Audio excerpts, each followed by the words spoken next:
আলোচনা যিনি শুরু করেছেন এই মাহফিল, যাকে দিয়ে আলোচনা শুরু হয়েছে, শহীদ আল্লামা দিলওয়ার হুসাইন সাইদি রাহিমাহুল্লাহ। তিনি সর্বশেষ এই ময়দানে কথা বলেছেন 2006 সালে। এরপর পৃথিবীতে বেঁচে থাকার পরেও তিনি এই মাহফিল আসতে পারেন নাই। তিনি আসতে চেয়েছেন কিন্তু আসতে দেওয়া হয় নাই। তিনি আজকে আমাদের মাঝ থেকে বিদায় নিয়েছেন। তিনি আলমে বারজাখে আছেন। শুরুতেই আমরা তার রূহের মাগফিরাত কামনা করছি। আল্লাহ, তুমি তার কবরটাকে জান্নাতের টুকরা বানায়া দাও। সম্মানিত ভাইয়েরা, আজকে যদি তিনি বেঁচে থাকতেন, এই চেয়ারে বসার যোগ্যতা তো আমাদের নাই। আমি তো জানি আমার এলেম কালাম কদ্দুর। আমি আব্দুল্লাহ আমিন, লা ইলমা লানা ইল্লা মা আল্লামতানা। আজকে এই চেয়ারে তাকি মানায়। তিনি দুনিয়া থেকে বিদায় নিয়েছেন। তার বড় শখ দুটো ছিল, একটা হলো আল্লাহর ঘর জিয়ারা করা, তিনি প্রায় প্রায় বলতেন, আর আরেকটা হলো তিনি যেন বের হয়ে কোরআনের এই ময়দানে যেন তিনি কথা বলতে পারেন। কিন্তু বাতিল শক্তিরা তাকে সেই তার চাওয়াটা পূরণ করতে দেয়নি। 2023 সালের 13ই অগাস্ট চিকিৎসার নাম করে সুস্থ একজন মানুষকে জেলখানা থেকে বের করে হসপিটালে জোর করে ভর্তি করিয়ে ইনজেকশন পুশের মধ্য দিয়ে পয়জনিং করে বিষ প্রয়োগ করে দিল্লির প্রেসক্রিপশনে তাকে হত্যা করা হয়েছে। তাফসীর মাহফিলের এই প্ল্যাটফর্ম থেকে সুস্পষ্ট ভাষায় জানান দিতে চাই, আল্লামা সাইদির মতো এই কিংবদন্তির হত্যার সঙ্গে জড়িত চূড়ান্ত শাস্তি নিশ্চিত করা হোক। এই মতের পক্ষে রাজি আছেন কারা কারা? হাত উঁচু করে দেখান মুসলমান।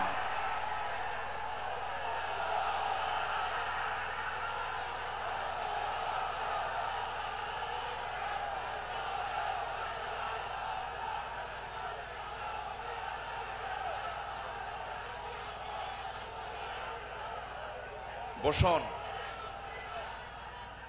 আমার নবীর আদর্শে গড়া সাহাবীদের বিপ্লবী জীবন, মুমিনের অনুসরণীয় পথ, এই বিষয়ে আমি আজকে কিছু কথা বলতে চাচ্ছি। ওয়ামা তাওফীকি ইল্লা বিল্লাহ আলাইহি তাওয়াক্কালতু ওয়া ইলাইহি উনীব। আসুন সোজা আমরা আলোচনার দিকে চলে যাই। যেহেতু এক রাত আমি পেয়েছি। আল্লামা সাইদ রাহিমাহুল্লাহ এমন একজন ব্যক্তি ছিলেন, একটানা একজন আলোচক 5 দিন একই প্ল্যাটফর্মে কথা বলেছেন। এমন রেকর্ড বাংলার জমিন আজ পর্যন্ত কেউ দেখাতে পারেন নাই।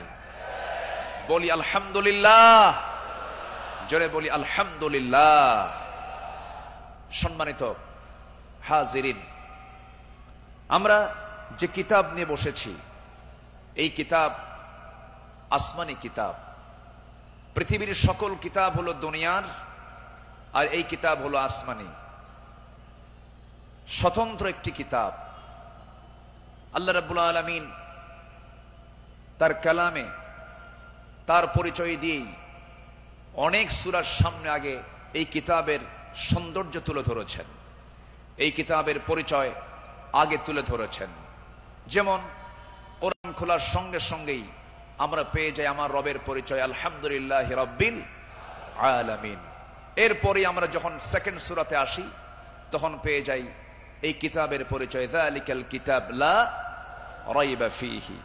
আবার আলে ইমরানে আসেন, এরকম পরিচয় পাওয়া যায়। সূরা ইয়াসিন, সূরা রহমান, সূরা ইউসুফ, অনেক সূরার শুরুতে আল্লাহ রাব্বুল আলামিন আগে এই কিতাবের সৌন্দর্য তুলে ধরেছেন। আল্লাহ রাব্বুল আলামিন বলেন, আর রহমান আল্লামাল কুরআন খালাকাল ইনসানা আল্লামাহুল বায়ান আশ-শামসু ওয়াল কমারু বিহুসবানি ওয়ান-নাজমু ওয়াশ-শাজারু ইয়াসজুদান। জোরে বলুন আল্লাহু আকবার। তিনি রহমান, যিনি বান্দাকে কোরআন শিক্ষা দিয়েছেন। আবার ইয়াসিনে চলে যান, ইয়াসিন ওয়াল কুরআনিল হাকীম ইন্নাকা লামিনাল মুরসালিন আলা সিরাতিম মুস্তাকিম। আল্লাহ রাব্বুল আলামিন এই কিতাবের পরিচয় অনেক সূরার শুরুতেই দিয়েছেন। আগে কিতাব সম্পর্কে বান্দা বুঝে নাও। সচরাচর অন্য কিতাবের মতো এই কিতাব এমনটা নয়। আল্লাহ রাব্বুল আলামিন এই বান্দার জন্য কিতাবটাকে কি করে দিয়েছেন? আল্লাহ রাব্বুল আলামিন বলেন, তিবিয়ানাল লিকুল্লি শাই, তোমার জীবনের জন্য যা কিছু প্রয়োজন সব আয়োজন আমি এর মধ্যে করে দিয়েছি, কোথাও যাওয়ার দরকার নাই। ফাআইনা তাযহাবুন ইন হুয়া ইল্লা যিকরুল লিল আলামিন লিমান শাআ মিনকুম আন ইয়াস্তাকিম ওয়া মা তাশাউনা ইল্লা আন ইয়াশা আল্লাহু রাব্বুল আলামিন। জোরে বলুন আল্লাহু আকবার। তুমি কোথায় যাও, কোন পথে দৌড়াচ্ছ, দুনিয়ার কোন তন্ত্র মন্ত্রের দিকে দৌড়াও, দুনিয়ার কোন আইনের দিকে দৌড়াও, এই পৃথিবীতে ৭০ থেকে ৮০টি মানব রচিত মতবাদ আছে। সমস্ত মতবাদকে তোমার ধিক্কার মারতে হবে, পচা বস্তাগুলোকে ফেলে দিয়া আল্লাহর আহ্বান হলো ইন হুয়া ইল্লা যিকির, এই জিকিরের দিকে চলে আসো। কোরআন তোমাকে সুপারিশ করে জান্নাতের দরজায় পৌঁছায়া দেবে। কোরআনের দল ছাড়াও এই দেশে আরো দল আছে না নাই? আসতে বলবেন না, আছে না নাই?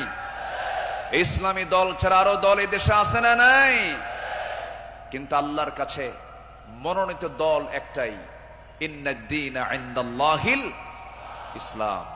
ইসলাম ছাড়া অন্য কিছু যে গ্রহণ করবে, সোজা কথা আল্লাহ পাক বলে দিচ্ছেন, ওয়া ইয়াবতাগি গায়রাল ইসলামি দীনান ফালাই ইউকবালা মিনহু।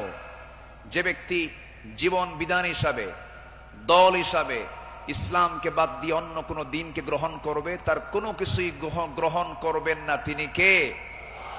এই কথা কে বলেছেন? অতএব দল করতেই হবে, সেই দল হতে হবে কার দল? আসতে বলবেন না, কার দল? আল্লাহ রাব্বুল আলামিন বলেন, ইন্নামা ওয়ালিয়্যুকুমুল্লাহু ওয়া রাসূলুহু ওয়াল্লাযীনা আমানুল্লাযীনা ইউকিমুনাস সালাতা ওয়া ইউতুনাস যাকাতা ওয়া হুম রাকিউন ومن يتول الله ورسوله والذين آمنوا فإن حزب الله هم الغالبون। যারা আল্লাহর দল করবে তারাই বিজয়ী হবে। ঘোষণাকার, ঘোষণাকার। আল্লাহ ছাড় দেন কিন্তু ছেড়ে দেন না, ঠিক কিনা? ছাড় দেন কিন্তু ছেড়ে দেন না। দেখেন না, যাওয়ার রাস্তা পাইল না, শেষে ভাঙ্গা হেলিকপ্টারে বিদায় নিল, ঠিক কিনা? যুগে যুগে যারাই আসমানি কিতাব নিয়ে ষড়যন্ত্র করেছে, যুগে যুগে যারাই জগতের শ্রেষ্ঠ সন্তান আলেমদেরকে নিয়ে ষড়যন্ত্র করেছে, তাদের অবস্থায় ফেরাউনদের মতো হয়েছে, হামানদের মতো হয়েছে, নমরুদদের মতো হয়েছে। সম্মানিত ভাইয়েরা, এই কোরআনকে আমরা মানব শুধু নামাজে না সমাজেও? এই কোরআনকে মানতে হবে এক জায়গায় না সব জায়গায়? সব জায়গায় মানব। জোরে বলি ইনশাআল্লাহ। এর মধ্যে কোনো তথ্যবাদ পড়েনি। সব তথ্য আল্লাহ পাকের মধ্যে দিয়েছেন। মিন শাইইন ওয়ালা আসগরা মিন যালিকা ওয়ালা আকবারা ইল্লা ফি কিতাবিম মুবিন। এমন কোন ছোট বিষয় নাই যা বাদ পড়েছে, আবার এমন কোন বড় বিষয় নাই যা বাদ পড়েছে। সব বলে দিয়েছেন তিনি আমার কে? আল্লাহ পাক। আল্লাহ তাআলা একটা সূরা নাযিল করেছেন, সূরাতুন নাহল, মৌমাছি। শতকের উপর শতক, হাজারো গবেষণার পরে সর্বপ্রথম 1973 সালে অস্ট্রিয়ান একজন বিজ্ঞানী কার্ল ভন ফ্রিশ মৌমাছির জীবন চক্র নিয়ে গবেষণা করে তিনি নোবেল পুরস্কার পান। তিনি এই বিষয়ে একটা বইও লিখেছেন যার নাম হলো দ্য ড্যান্সিং বিজ। তিনি সর্বপ্রথম ফটোগ্রাফির মাধ্যমে প্রমাণ করে দেখিয়েছেন মূলত ফিমেল ওয়ার্কার বি, মধু সংগ্রহ এবং মৌচাক নির্মাণের মূল কর্মী তারা। অথচ মহান রব্বুল আলামিন আজ থেকে ১৫০০ বছর আগে এই নারী কর্মী মৌমাছির কথা জানিয়ে দিয়েছেন কোরআনে ১৫০০ বছর আগে। জোরে বলি সুবহানাল্লাহ। আল্লাহ রাব্বুল আলামিন বলেন, ওয়াআওহা রাব্বুকা ইলান নাহলি আন ইত্তাখিযী মিনাল জিবালি বুয়ুতা ওয়া মিনাশ শাজারি ওয়া মিম্মা ইয়ারিশুন। জোরে বলুন আল্লাহু আকবার। আমার বন্ধুগণ, নাম্বার 2 হলো আল্লাহ রাব্বুল আলামিন এই মৌমাছি যে তথ্যগুলো দিয়েছেন সেই তথ্যের হালে এসে তারা বলতেছে কিন্তু ১৫০০ বছর আগে আল্লাহ রাব্বুল আলামিন তা জানিয়ে দিয়েছেন। আল্লাহ রানী মৌমাছি কি স্ত্রী মৌমাছিকে ওহী দিয়ে জানাচ্ছেন, তুমি পাহাড়ে, গাছে এবং তারা যে গৃহ নির্মাণ করে তাতে নিবাস তোমরা বানায় নাও। জোরে বলি সুবহানাল্লাহ। নাম্বার 2, তিনি প্রমাণ করেছেন যখন একটি কর্মী মৌমাছি নতুন ফুলের বাগান বা উদ্যান খুঁজে পায় তখন সে অন্য মৌমাছিদের সঠিক পথের দিক নির্দেশনা দেয়। কার্ল ভন ফ্রিচ এই নাচের নামটা দেন হচ্ছে ওয়াগল ড্যান্স, যা পৃথিবী জুড়ে সাড়া ফেলে। অথচ এই তথ্য কোরআনের কাছে অনেক পুরাতন। মহান আল্লাহ তাআলা ১৫০০ বছর আগে এটাও জানিয়ে দিয়েছেন। জোরে বলি সুবহানাল্লাহ। আল্লাহ রাব্বুল আলামিন বলেন, সুম্মা কুলি মিন কুল্লি সামারাতি ফাসলুকি সুবুলা রাব্বিকা যুলুলা। জোরে বলুন আল্লাহু আকবার। তুমি প্রত্যেক ফল থেকে আহার করো এবং তুমি আমার রবের সহজ পথে চলো। আল্লাহু আকবার। বিজ্ঞান হালে বলছে, কোরআন ১৫০০ বছর আগে বলছে। তাহলে এখন বলুন, বিজ্ঞান কোরআন বিজ্ঞান থেকে নিয়েছে না বিজ্ঞান কোরআন থেকে ধার করেছে? বিজ্ঞান কোরআন থেকে ধার করেছে। এখানে শেষ নয়। নাম্বার 3, বর্তমান সময়ে বিজ্ঞানীরা নিখুঁত গবেষণার মাধ্যমে প্রমাণ করেছেন আসলে মধু বের হয় মৌমাছির পেট থেকে। মৌমাছির পেট থেকে। এই আশ্চর্য তথ্যটিও মহান রব্বুল আলামিন ১৫০০ বছর আগেই জানিয়ে দিয়েছেন। সুবহানাল্লাহ। আল্লাহ রাব্বুল আলামিন বলেন, ইয়াখরুজু মিন বুতুনিহা শারাবুম মুখতালিফুন আলওয়ানুহু ফীহি শিফাউন লিন-নাস ইন্না ফী যালিকা লাআয়াতান লিকাওমিন ইয়াতাফাক্কারুন। জোরে বলুন আল্লাহু আকবার। তার পেট থেকে এমন পানীয় বের হয় যার রং ভিন্ন ভিন্ন, যাতে রয়েছে মানুষের জন্য রোগ নিরাময়। নিশ্চয় এতে নিদর্শন রয়েছে সেই কওমের জন্য যারা চিন্তা করে। জোরে বলে সুবহানাল্লাহ। আল্লাহ তাআলার কি একটা ফার্মাসিউটিক্যাল কোম্পানি, কি বিশাল বড় একটা ফ্যাক্টরি আল্লাহ পাক মৌমাছিকে এই দায়িত্ব দিয়ে দিয়েছেন। 1 পাউন্ড মধু বানাতে 550 মৌমাছিকে প্রায় 20 লাখ ফুলে ভ্রমণ করতে হয়। সুবহানাল্লাহ বলবেন না? সেখানে একটা কর্মী মৌমাছিকে 80,000 কিলোমিটার পথ অতিক্রম করতে হয়। অন্য একটি গবেষণায় এসেছে 14.5 লাখ কিলোমিটার পথ অতিক্রম করতে হয়, যা দিয়ে পুরো পৃথিবীটাকে 3 বার প্রদক্ষিণ করা সম্ভব। শুধু 1 পাউন্ড মধু তৈরিতে মৌমাছির এত কষ্ট করতে হয়। আল্লাহু আকবার বলেন। মহান আল্লাহ তাআলা এই মৌমাছির মধ্যে সঠিক পরিমিত তাপমাত্রা বোঝার মতো আশ্চর্য একটা ক্ষমতা দিয়েছেন। মৌচাকের সঠিক তাপমাত্রা 35 ডিগ্রি সেলসিয়াস থাকা প্রয়োজন। যদি কখনো তাপমাত্রা এর কম 30 ডিগ্রিতে নেমে আসে, তখন মৌমাছিগুলো সবাই একত্রিত হয়ে তাদের ডানাগুলো ঝাঁপিয়ে তাপমাত্রা বৃদ্ধি করে। জোরে বলে সুবহানাল্লাহ। আবার যদি কখনো তাপমাত্রা যদি বেড়ে যদি 40 ডিগ্রি হয়ে যায়, তখন আবার তারা উল্টো দিকে ডানা ঝাপটিয়ে মৌচাকে তাপমাত্রা ঠান্ডা করে। তখন আবারও 35। ফটোস্ফিয়ারের তাপমাত্রা হচ্ছে 5.5 থেকে 6,000 ডিগ্রি সেলসিয়াস। অথচ লৌহ উৎপাদনের জন্য আনুমানিক 5 বিলিয়ন ডিগ্রি সেলসিয়াস প্রয়োজন। বিজ্ঞানীদের ধারণা কোন সুপারনোভা বিস্ফোরণ থেকেই এই লোহার আগমন ঘটে থাকতে পারে। অথচ মহান রব্বুল আলামিন 1,500 বছর আগেই সূরা হাদীদে জানিয়ে দিয়েছেন আল্লাহ পাক লোহা নাজিল করেছেন। সুবহানাল্লাহ বলবেন না? আল্লাহ রাব্বুল আলামিন বলেন, وَأَنزَلْنَا الْحَدِيدَ فِيهِ بَأْسٌ شَدِيدٌ وَمَنَافِعُ لِلنَّاسِ। সূরাতুল হাদীদ আয়াত নম্বর 25। মহান রব্বুল আলামিন বলেন, আমি লোহা নাজিল করেছি যাতে রয়েছে প্রচন্ড শক্তি, মানুষের জন্য বহুবিধ উপকার। জোরে বলি সুবহানাল্লাহ। তাহলে বিজ্ঞান এগুলো প্রমাণ করেছে না কোরআন থেকে ধার করেছে? কোরআন থেকে ধার করেছে। বিজ্ঞান দিয়ে কোরআন যাচাই হবে না, কোরআন দিয়ে বিজ্ঞান যাচাই হবে।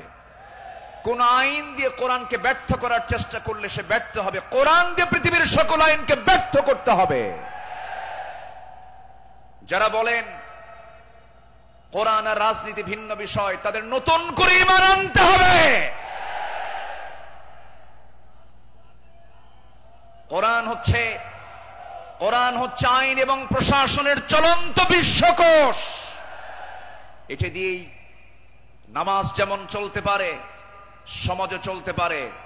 কোরআন দিয়ে ক্যান্টনমেন্ট চলবে, কোরআন দিয়ে প্রশাসন চলবে। কোরআন দিয়ে চলতে পারে না এমন কোন প্ল্যাটফর্ম নেই, কোরআন দিয়ে সব চলবে, এটাই স্বাভাবিক। এই বিশ্বাস যার আছে তার ঈমান আছে, এই বিশ্বাস যার নাই তার ঈমান নাই, নাই, নাই।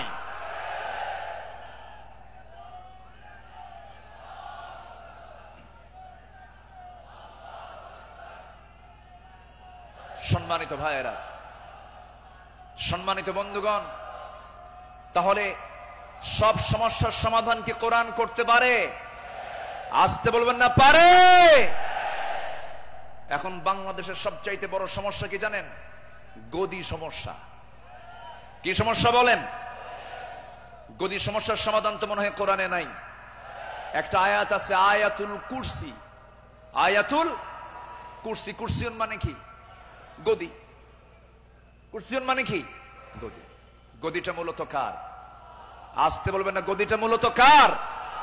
আল্লাহ। ক্ষমতা কারোই না, ক্ষমতা একমাত্র কার? আল্লাহ। কোরআন সম্পর্কে সংক্ষিপ্ত একটা ধারণা আল্লাহর সিস্টেম মতোই, আল্লাহ এই পদ্ধতিতেই তিনি আলোচনা করেছেন।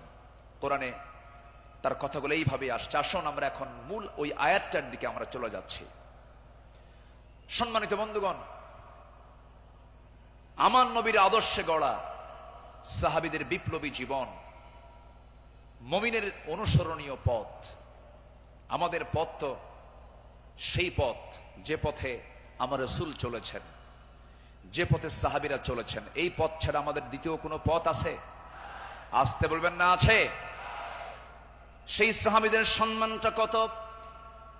আল্লাহ রাব্বুল আলামিন বলেন, والسابقون الأولون من المهاجرين والأنصار والذين اتبعوهم بإحسان رضي الله عنهم ورضوا عنه وأعد لهم جنات تجري تحتها الأنهار خالدين فيها أبدا ذلك الفوز العظيم جنبون الله أكبر মুহাজির এবং আনসারদের মধ্যে যারা ঈমানে প্রথমে যারা অগ্রগামী হয়েছে এবং যারা নিষ্ঠার সাথে তাদের অনুসরণ করেছে, আল্লাহ তাদের সকলের প্রতি সন্তুষ্ট হয়েছেন, তারাও তার প্রতি সন্তুষ্ট হয়েছেন। আল্লাহ তাদের জন্য এমন জান্নাত রেখে দিয়েছেন যার নিজ দিয়ে নহর প্রবাহিত। আল্লাহ তাআলা সেই জায়গায় তাদেরকে চিরকাল রাখবেন, আর এটার চাইতে মহা সাফল্যের অন্য কিছু হতে পারে না। জোরে বলি সুবহানাল্লাহ। আমার ভাইরা, যাদের প্রতি আল্লাহ রাজি হন তারাই তো আমাদের অনুসরণীয় হওয়ার কথা। যারা আল্লাহর রহমত প্রাপ্ত বান্দা, যাদের দুনিয়াতে জান্নাতের সংবাদ দিয়েছেন, এমন 10 জন সাহাবী ছিলেন যাদেরকে আল্লাহ রাব্বুল আলামিন দুনিয়াতে জান্নাতের সংবাদ তাদের কানে শুনিয়ে দিয়েছেন। জোরে বলি সুবহানাল্লাহ। একজন সাহাবীকে যদি কেউ ফলো করতে পারে তার জন্য জান্নাত ইজি হয়ে যাবে। আস-সাহবাতু কান-নুজুম, সাহাবীরা হচ্ছে আকাশের নক্ষত্রের সমান। আল্লাহু আকবার বলেন। সম্মানিত ভাইয়েরা, মুমিনদের অনুসরণীয় যে পথ, আমি 10টা পয়েন্ট আমি কথা বলতে চাই।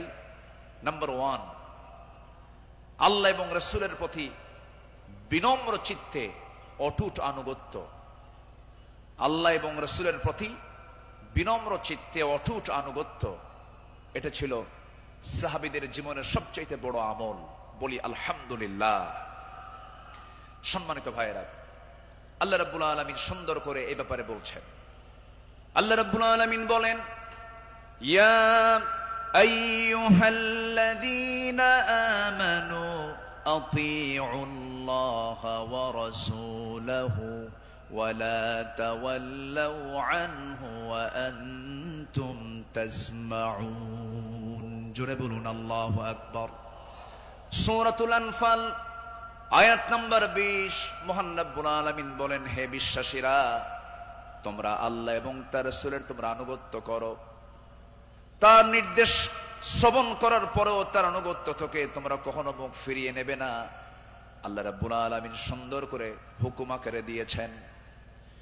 আমার বন্ধুগণ, আনুগত্য ছাড়া, ইত্তেবা ছাড়া বান্দা কখনো জান্নাত পেতে পারে না। মহান রব্বুল আলামিন আরেক জায়গায় সুন্দর করে কমন একটা আয়াত বলে দিয়েছেন, ইন কুনতুম তুহিব্বুনাল্লাহা ফাত্তাবিউনি ইউহিব্বুকুমুল্লাহু ওয়া ইয়াগফির লাকুম যুনুবাকুম ওয়াল্লাহু গফুরুর রহিম। জোরে বলুন আল্লাহু আকবার। কি মুহাম্মদ সে ওয়াফা तूने तो हम तेरे है, ये है जहां चीज है क्या लौह कलम तेरे है। मुहम्मद के যদি ভালোবাসো, ভালোবাসা পাবে আমার। লৌহ কলম লুভিবে তোমরা, মাটির পৃথিবী সেকোন ছাড় সব পেয়ে যাবে, কিন্তু নিজের জীবনের চাইতে রাসূলকে বেশি ভালোবাসতে হবে এবং তার ইত্তেবা করতে হবে। সাহাবীরা তা দেখিয়ে দিয়েছেন তাদের প্র্যাকটিক্যাল লাইফে। ইতিহাস সবার, ইতিহাস তো একই, সবার কম বেশি জানা আছে। একজন সাহাবী ছিলেন যিনি রাসূলকে কি পরিমাণ ভালোবেসেছেন। আমার নবীজি বদর যুদ্ধের ডাক দিয়েছেন। বদর যুদ্ধের দিন আমার নবীজি রোজা ভাঙ্গার নির্দেশ দিয়ে বললেন, সাহাবীরা কে আছো, আমার ডাকে সাড়া দিয়ে বদর প্রান্তরে পৌঁছবে। তোমরা কি জানো আজকের এই দিন হচ্ছে সেই দিন যেদিন সন্তান পিতার বিরুদ্ধে যুদ্ধে নামবে। আজকের দিন তো সেই দিন যেদিন পিতা তার সন্তানের বিরুদ্ধে যুদ্ধে নামবে। আজকে গোত্র গোত্রের যুদ্ধ, আত্মীয় আত্মীয়র যুদ্ধ, জামাই শ্বশুরের সামনে মুখোমুখি হয়ে যাবে। তোমরা কি পারবে আজকের এই যুদ্ধের ময়দানে আমার আনুগত্যের মধ্য দিয়ে বাতিলদের মোকাবেলা করতে? সাহাবীরা সামনে দাঁড়িয়ে বললেন, ইয়া রাসূলুল্লাহি, আমরা রোজাও রাখবো, বাতিলদের বিরুদ্ধে মোকাবেলার সামনে দাঁড়িয়ে যাব। আমার রাসূল বললেন, আজকের দিনে রোজা রাখার প্রয়োজন নেই, ফাইদ্দাতুম মিন আইয়ামিন উখার, চলো আমরা জিহাদের প্রস্তুতি নিয়ে ফেলি। আমার নবীজি যুদ্ধের ময়দানে হাজির হয়ে গেলেন। আমার নবীজি যুদ্ধের ময়দানে যখন দাঁড়ালেন, 313 জন সাহাবী নিয়ে বদর নামক প্রান্তরে, রমজান মাস, আমার নবীজির সামনে যখন দাঁড়ালেন, যুদ্ধ শুরু হয়ে গেছে। ওই যুদ্ধের ময়দানে 313 জন সাহাবীর ভিতরে 2 জন সাহাবী ছিলেন, তাদের বয়স একদম কম ছিল, মুআজ এবং মুআজ। এই 2 জন ছোট্ট সাহাবী, 11 এবং 13 বছর বয়স। এই 2 জন সাহাবী নবীর কাছ থেকে পারমিশন নিয়ে নিলেন, যুদ্ধের ময়দানে গিয়া প্রথম কাতারে দাঁড়ায় গেছে। এক সাহাবীকে ডাক দিয়ে বলছে, ও আমার চাচা, আবু জেহেল কোথায়? আবু জেহেল দিয়ে কি করবা? সঙ্গী সঙ্গী ছোট্ট 2 জন দারাজ গলায় দারাজ কণ্ঠে বলে ফেলতেছে, আমরা শুনেছি আবু জেহেল নাকি রাসূলকে খুব কষ্ট দিত, খুব জুলুম করত। আজকে আমরা কারো বিরুদ্ধে যুদ্ধ করতে আসি নাই, আবু জেহেলকে আজকে দুনিয়া থেকে বিদায় করার জন্য আজকে আমরা যুদ্ধে হাজির হয়েছি। ছোট্ট বাচ্চা মানুষ, ছোট কিন্তু ইমান খুব বড়, মজবুত ইমান। এই ছোট্ট বাচ্চার কথা শুনে ওই সাহাবী আশ্চর্য হয়ে গেলেন। সাহাবী আশ্চর্য হয়ে বলতেছে, তোমরা কি তাকে সত্যি হত্যা করবে নাকি? হত্যা করব। ওই যে দেখা যায় ঘোড়ার পিঠে বসে আছে, 2 দিকে পা ছেড়ে দেওয়া। শুধু বলতে দেরি হয়েছে, যেতে দেরি হয় নাই। সিংহের মতো গর্জন দিয়া বাস পাখির মতো উড়ন্ত হয়ে দৌড় মারা শুরু করে দিয়েছে। আবু জেহেলের 2 পাশে 2 জন দাঁড়ায় গেছে। লোকজন টের পায় না এটা কোন গ্রুপের মানুষ। 2 জন ছোট্ট বাচ্চার হাতে ছোট্ট তরবারি ছিল, এত জোরে সজোরে আঘাত করেছে 2 জন মিলে। আল্লাহু আকবার বলে আবু জেহেল ওই যে জমিনে ধরাশয়ী হয়ে পড়ে গেছে, কোমর সোজা করে আবু জেহেল আর দাঁড়াতে পারে নাই। এইদিকে বড় ভাই মুআজের পিছন থেকে একজন কাফের এসে তার ডান হাতে পিছন দিক থেকে তরবারির যখন একটা আঘাত দিয়েছে, এক আঘাতে তার ডান হাতটা চামড়ার সঙ্গে ঝুলতে লাগলো। ঝনঝন করে তরবারি পড়ে গেছে। যুদ্ধ করবেন কেমনে? তার ডান হাতটা ঝুলতেছে চামড়ার সাথে। দৌড় মেরে চলে গেছেন, বাম হাতে তরবারি তুলে নিয়েছেন। যুদ্ধ থামালেন না। যুদ্ধ চালাতে গিয়ে দেখা গেল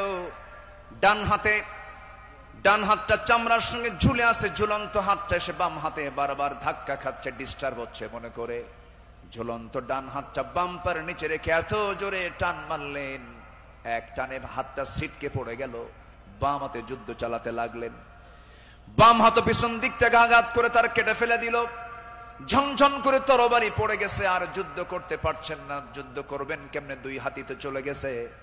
আরেকজন কাফের এসে গর্দান বরাবর যখন আঘাত এনেছে, দুনিয়া থেকে এই ছোট্ট 13 বছরের নাবালক সন্তান দুনিয়া থেকে বিদায় নিয়ে গোটা বিশ্ববাসীকে জানান দিচ্ছে, ও পৃথিবীর মানুষ, আমরা দিন কায়েমের জন্য যে জীবন দিলাম, এমন করেই দিন কায়েমের পথে জীবনটা দিতে হয়। জোরে বলি সুবহানাল্লাহ, আরো জোরে বলি সুবহানাল্লাহ, আরো জোরে বলি সুবহানাল্লাহ। একটু জিকির করি লা ইলাহা, আওয়াজটা কম মনে হচ্ছে, আরো জোরে লা ইলাহা। আওয়াজটা নাই, আওয়াজ কম হচ্ছে, বলেন যে কানে আওয়াজ দিতে হবে।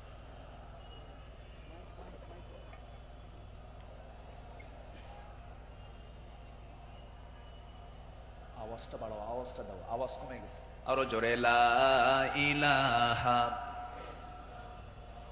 আরো জোরে লা ইলাহা লা ইলাহা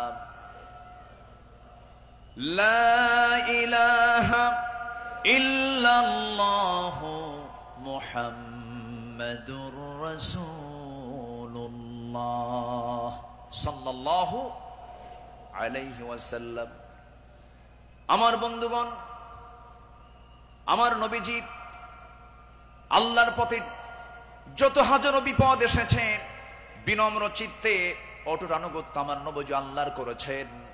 তার বড় একটা প্রমাণ হলো, একটু শুনুন, কান লাগায়া কতগুলো শুনেছি, বারবার শোনার প্রয়োজন আছে। নবীজি তার জীবনের সবচাইতে বেশি মার খেয়েছেন দুই জায়গায়, একটা হলো তায়েফের ময়দান, আরেকটা হচ্ছে উহুদের ময়দান। তায়েফের ময়দানের আঘাতটা আমার নবীজির যে পরিমাণ লেগেছিল, মাথা থেকে পা পর্যন্ত ক্ষত বিক্ষত হয়ে পড়েছিল, এমন কোন জায়গা নাই যে জায়গায় নবীজির দাগ ছিল না। উহুদের ময়দানে তিনি দাঁত হারিয়েছেন। খন্দকের পরীক্ষা খনন করতে গিয়ে তিনি তার কোমর হারিয়েছেন। যখন পরীক্ষা খনন করতে গেছেন, 4 দিনের না খাওয়া রাসূল পরীক্ষা খনন করতে গিয়ে ওই যে কোমর কুঁজো হয়ে গিয়েছিল, মৃত্যুর দিন পর্যন্ত আমার নবীজি কোমর সোজা করে দাঁড়াতে পারেন নাই। এত বড় কঠিন মুসিবতের সম্মুখীন আমার নবীজি হয়েছেন। সবচেয়ে কঠিন টাইম চলে গেছে হলো তায়েফের ময়দানে।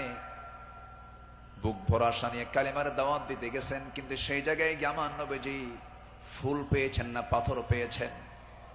ফুল পেয়েছেন না পাথর পেয়েছেন? পাথর পেয়েছেন।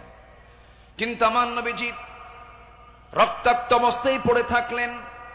জুতার তলার সঙ্গে পায়ের তলার জমাট বেঁধে গেছে, নবীজি দাঁড়াতে পারছেন না, সেন্সলেস হয়ে পড়েছিলেন। কিন্তু যখন হোশটা ফিরে আসলো, মালাকুল জিবাল এসে নবীকে লক্ষ্য করে বলছেন, ইয়া রাসূলুল্লাহ, দুই দিকের পাহাড় দিয়ে চাপা দিয়ে এদেরকে আমি শেষ করে দিই, আপনি শুধু অর্ডার করেন। জবাবে আমার রাসূল বললেন, লা বাল আরজু আন ইউখরিজাল্লাহ মিন আসলাবিহিম মান ইয়াবুদুল্লাহ ওয়াহদাহু লা ইউশরিকা বিহি শাইআন। সহিহ মুসলিমের হাদিস এসেছে, রাসূল বললেন, না না ও ফেরেশতা, এদেরকে চাপা দিয়ে মেরো না। আমি আশা করি এদের ওরস থেকে যে সন্তান জন্ম নেবে তারা আল্লাহর ইবাদত করবে। জোরে বলি সুবহানাল্লাহ। রাসূল তাদেরকে মাফ করে দিয়েছেন। আমার বন্ধুগণ, আমার নবীজি আনুগত্য কাকে বলে আল্লাহ রাসূল তা শিখিয়ে দিয়েছেন, সাহাবাদের জীবনে তা শিখিয়ে দিয়েছেন। সাহাবে কেরাম রাসূলকে জীবন দিয়ে ভালোবেসেছেন।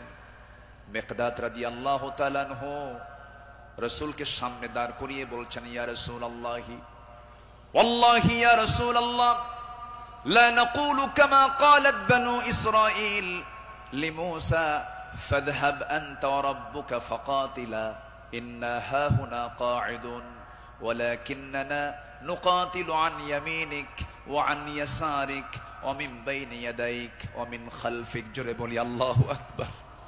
হে রাসূল, আমাদের কেমন পাবেন না, যেমন করে মুসার উম্মত মুসাকে বলেছেন, এমন করে আমরা তা বলবো না, আপনাকে বলবো। আমরা আপনার ডান থেকে বাম থেকে সামনে থেকে পিছন থেকে যখন ডাক দিবেন বাতিল শক্তির মোকাবেলায় ঝাঁপ দিয়ে পড়ব। জোরে বলি আল্লাহু আকবার। আমার নবীর চেহারায় আনন্দের ঝলকানি প্রকাশ পেল। সাহাবীরা আমার নবীর চতুর্পার্শ্বে সবসময় ছায়া দিয়ে রেখেছেন। জীবনের চাইতে তারা রাসূলকে বেশি ভালোবেসেছেন। আনুগত্য কাকে বলে? এই পৃথিবীতে প্রধান কাতারে যারা ছিলেন তারা হচ্ছেন সাহাবে কেরাম। সাদ ইবনে মুআজ রাদিয়াল্লাহু তাআলা আনহু বদর যুদ্ধের দিন মৃত্যুর ভয় না করে নবীর আনুগত্যে দাঁড়িয়ে দীপ্ত কণ্ঠে বলেছিলেন, ফাওয়াল্লাযী বাআসাকা বিল হক লাউ ইসতা'রাদতু বিনা হাযাল বাহরা ফাকুদতাহু লাখুদনাহু মা'আক। সেই সত্যের কসম যিনি আপনাকে সত্য সহ প্রেরণ করেছেন, যদি আপনি আমাদেরকে আজকে সমুদ্রের দিকে অগ্রসর হতে বলেন তাতেও প্রবেশ করেন, আমরা সাথে সাথে আপনার অনুসরণ করে আমরাও সমুদ্র বক্ষে ঝাঁপ দেব, কোনো পরোয়া করব না। জোরে বলি আল্লাহু আকবার। আমার বন্ধুগণ, নাম্বার 2 আমরা চলে আসি দান এবং দানশীলতায় রাসূলের আদর্শ এবং সাহাবীদের অনুসরণ। আমার নবীজির দান, তার যে দানশীলতার ব্যাপারে হাদিস এসেছে, তিনি প্রবাহিত বাতাসের মতো দান করতেন। কান রাসূলুল্লাহ সাল্লাল্লাহু আলাইহি সাল্লাম আজওয়াদান নাস, ফালা রাসূলুল্লাহ সাল্লাল্লাহু আলাইহি সাল্লাম আজওয়াদু বিল খাইর মিনার রিহিল মুরসালা। আমার নবীজি প্রবাহিত বাতাসের মতো তিনি দান করতেন। যখন শুরু করতেন দান থামতো না, অবারিত দান করতেন। জোরে বলি সুবহানাল্লাহ। সাইয়েদনা ওমর ফারুক রাদিয়াল্লাহু তাআলা আনহু তিনি বলেন, তাবুকের প্রান্তরে বুক ভরা আশা নিয়া নবীর সামনে দাঁড়ালাম এবং মনে মনে ভাবলাম, সারা জীবন আমার বন্ধু আবু বকরের সঙ্গে কোনো ইবাদতের কম্পিটিশনে পারি নাই, আজকে আমি আবু বকরকে হারায়া ফেলবো। তিনি করলেন কি, সমস্ত সম্পত্তির অর্ধেক তিনি তাবুক অভিযানে তিনি দান করলেন। আব্দুর রহমান ইবনে আওফ রাদিয়াল্লাহু তাআলা আনহু 3 বস্তা সোনা দান করেছেন। সবার দান যখন শেষ হয়ে গেছে, আমার নবী অপেক্ষার প্রহর গুনছেন তার সারা জীবনের বন্ধু, 3 দিনের ছোট বড় হিজরতের রাতের সাথী সাইয়েদনা আবু বকর সিদ্দিক রাদিয়াল্লাহু আনহু তিনি কখন তাবুকের জন্য তিনি কি নিয়ে আসবেন, তার দানের পরিমাণ কি, তিনি অপেক্ষার প্রহর গুনছেন। নবীর সামনে যখন এসে দাঁড়ালেন, রাসূল লক্ষ্য করে বলছেন, ইয়া আবা বকর মা আবকাইতা লিহালিক, হে আমার আবু বকর, তোমার পরিবার পরিজনের জন্য তুমি কি রেখে এসেছো? তিনি জবাব দিতে নিয়ে বলছেন, ক্বালা বাকাইতু লাহুমুল্লাহ ওয়া রাসূলাহ, আমি আমার পরিবারের জন্য রেখে এসেছি শুধু আল্লাহ এবং আল্লাহ রাসূলকে, বাকি সব তাবুকের প্রান্তরের জন্য আমি দান করেছি। জোরে বলি সুবহানাল্লাহ। আমার নবীজি তার শানে বলেছেন, ওমা নাফানি মালু আহাদিন কাত মা নাফানি মালু আবি বকর, আমার আবু বকরের অর্থ দিয়ে আমার যেমন উপকার হয়েছে, এমন উপকার আমার অন্য কারো দিয়ে হয় নাই। প্রতিটি মানুষের ইহসান পরিশোধ করতে পেরেছি আমি, রাসূল যে পরিশোধ করতে পেরেছি, কিন্তু আমার আবু বকরের ইহসান সমূহ এমন যে তার প্রতিদান কেবল আল্লাহ ছাড়া কেউ প্রতিদান দিতে পারবে না। জোরে বলি সুবহানাল্লাহ। আমার ভাইয়েরা, আল্লাহ রাব্বুল আলামিন সন্তুষ্টির জন্য বান্দাকে জানিয়ে দিচ্ছেন, বান্দা তোর দানটা হবে শুধুমাত্র আমার জন্য। দানের পুরস্কার হলো জান্নাত। সাহাবে কেরাম তা শিখিয়ে দিয়েছেন। আল্লাহ রাব্বুল আলামিন বলেন, মাসালুল লাযীনা ইউনফিকুনা আমওয়ালাহুম ফি সাবিলিল্লাহি কামাসালি হাববাতিন أنبتت 7 سنابل في كل سنبلة 100 حبة والله يضاعف لمن يشاء والله واسع عليم। জোরে বলুন আল্লাহু আকবার। যারা আল্লাহর পথে তাদের সম্পদ ব্যয় করে, তাদের উপমা হলো একটা বীজের মতো, যা উৎপন্ন করলো 7টা শীষ, প্রতিটি শীষে রয়েছে 100 দানা। তারা আর আল্লাহ যাকে চান তার জন্য এমন করেই বাড়িয়ে দেন। আল্লাহ হচ্ছেন সবচাইতে প্রাচুর্যময় এবং সর্ব বিষয়ে জ্ঞানী। জোরে বলি সুবহানাল্লাহ। নাম্বার 3 হলো আদল এবং ইহসানের মূর্ত প্রতীক ছিলেন রাসূল এবং সাহাবে কেরাম। আদল কাকে বলে, ইনসাফ কাকে বলে, ইহসান কাকে বলে, যদি আমরা মডেল হিসেবে গ্রহণ করব আমার নবী এবং সাহাবে কেরামকে। আল্লাহ রাব্বুল আলামিন এই শানে বলেছেন, ইন্নাল্লাহা ইয়া'মুরু বিল আদলি ওয়াল ইহসানি ওয়া ইতা'i যিল কুরবা ওয়া ইয়ানহা আনিল ফাহশাই ওয়াল মুনকারি ওয়াল বাগি ইয়া'iদুকুম লা'আল্লাকুম তাযাক্কারুন। জোরে বলুন আল্লাহু আকবার। আমার বন্ধুগণ, আদালত কাকে বলে? সাইয়েদনা ওমর ফারুক রাদিয়াল্লাহু তাআলা আনহু অর্ধ দুনিয়ার শাসনকর্তা। তিনি একদিন ঘোড়া কিনতে গেছেন বাজারে। কি কিনতে গেছেন? ঘোড়া কিনতে গেছেন। আজকের বাজারে যেমন হোন্ডা কিনতে যায়, গাড়ি কিনতে যায়, আগের যুগে মানুষ কিনতে যেত কি? ঘোড়া। সাইয়েদনা ওমর ফারুকের প্রয়োজন, ঘোড়া কিনতে গেছেন, ঘোড়াওয়ালার সঙ্গে কথা বললেন, দামাদামি করে নিলেন, ঘোড়া একটা কিনলেন, দামটা দিয়ে দিলেন, কেনা বেচা হয়ে গেছে, চুক্তি সম্পন্ন হয়ে গেছে। ঘোড়া কিনে নিয়ে বাড়িতে চলে আসবেন। কয়েক মাইল ঘোড়ার পিঠে তিনি চড়েছেন, কয়েক মাইল আসতে না আসতেই তার ঘোড়ার চারটা পা অকেজো হয়ে গেছে। চার পা যখন অকেজো হয়ে গেছে, সাইয়েদনা ওমর ফারুক একটু খেপে গেলেন, রেগে গেলেন। রেগে গিয়ে সোজা চলে গেছেন সেই ঘোড়াওয়ালার কাছে, গিয়ে বলছেন, ঘোড়াওয়ালা, তুমি আমাকে এমন ঘোড়া দিলে কেন? যে ঘোড়াটা আমি 4-5 মাইল যেতে না যেতে চারটা পাই তার অকেজো হয়ে গেছে, অসুস্থ ঘোড়া দিয়েছ, আমি এই ঘোড়া নেব না। সঙ্গে সঙ্গে ঘোড়াওয়ালা বলছেন, আমিরুল মুমিনিন, আমি আপনাকে যে ঘোড়াটা দিয়েছি সুস্থ ঘোড়া দিয়েছি। আপনি যখন আমার কাছ থেকে ঘোড়াটা কিনতে এসেছিলেন সেই সময় ঘোড়াটা সুস্থ ছিল, আপনার মালিকানায় যাওয়ার পরে ঘোড়াটা অসুস্থ হয়ে পড়েছে। সাইয়েদনা ওমর ফারুক একটু খেপে গিয়ে বলছেন, অসুস্থ ঘোড়া আমি নেব না, ঘোড়া ফেরত নাও, টাকাটা আমাকে দিয়ে দাও। এবার ঘোড়াওয়ালা বলছে, আমিরুল মুমিনিন, আমি যত বলবো আপনি যত বলবেন কোনো ফায়সালা আসবে না। ঠিক আছে, আমার কথা এবং আপনার কথা দুটা নিয়ে আমরা চলুন, আমরা আদালতে যাই। কোথায় যাই? আদালতে চলে যাই। ইন্নাল্লাহা ইয়া'মুরু বিল আদল, আদালতের সম্মুখীন হয়ে যাই। সাইয়েদনা ওমর ফারুক রাদিয়াল্লাহু তাআলা আনহু তখন অর্ধ দুনিয়ার শাসনকর্তা। এই কথা শোনার সঙ্গে সঙ্গে তিনি তার সকল কথাকে তিনি অফ করে দিলেন, চুপ মেরে গিয়ে বলছেন, ঠিক আছে ঘোড়াওয়ালা, চলো আদালতে হাজির হই, চলো আদালতে ফয়সালা দিয়ে দেবে। চিন্তা করে দেখুন, অর্ধ দুনিয়ার শাসনকর্তা ওমর ফারুক সামান্য এক ঘোড়াওয়ালা মামলা দিচ্ছে, সেই মামলায় তিনি হাজির হচ্ছেন। চলে গেলেন আদালতে। আদালত চত্বরে গিয়ে যখন হাজির হলেন, বিচারালয়ের চেয়ারে বসা একজন কাজী যখন সাইয়েদনা ওমর ফারুককে দেখেছেন, দেখা মাত্রই তিনি দাঁড় হয়ে বলছেন, আমিরুল মুমিনিন, আপনি কেন আদালতে, কি হয়েছে? তিনি এবার বলছেন, বিচারপতি, আমি ঘোড়া কিনতে গেছি, ঘোড়া সে আমাকে অসুস্থ ঘোড়া দিয়েছে, আমি এই ঘোড়া নেব না, সেজন্য বিচার আদালত পর্যন্ত গড়িয়েছে, কি করা যায়? কাজী সুরাই ইবনুল হারিস আল কিন্দি রাহিমাহুল্লাহ সেই বিচারপতির নাম। তিনি বলছেন, আমিরুল মুমিনিন, দুপক্ষের কথাই তো শুনতে হবে। দুপক্ষের কথাই তিনি শুনলেন। ঘোড়াওয়ালাও তার বক্তব্য দিল, খলিফাতুল মুসলিমিন তিনিও তার বক্তব্য পেশ করলেন, তার কথাগুলো বললেন।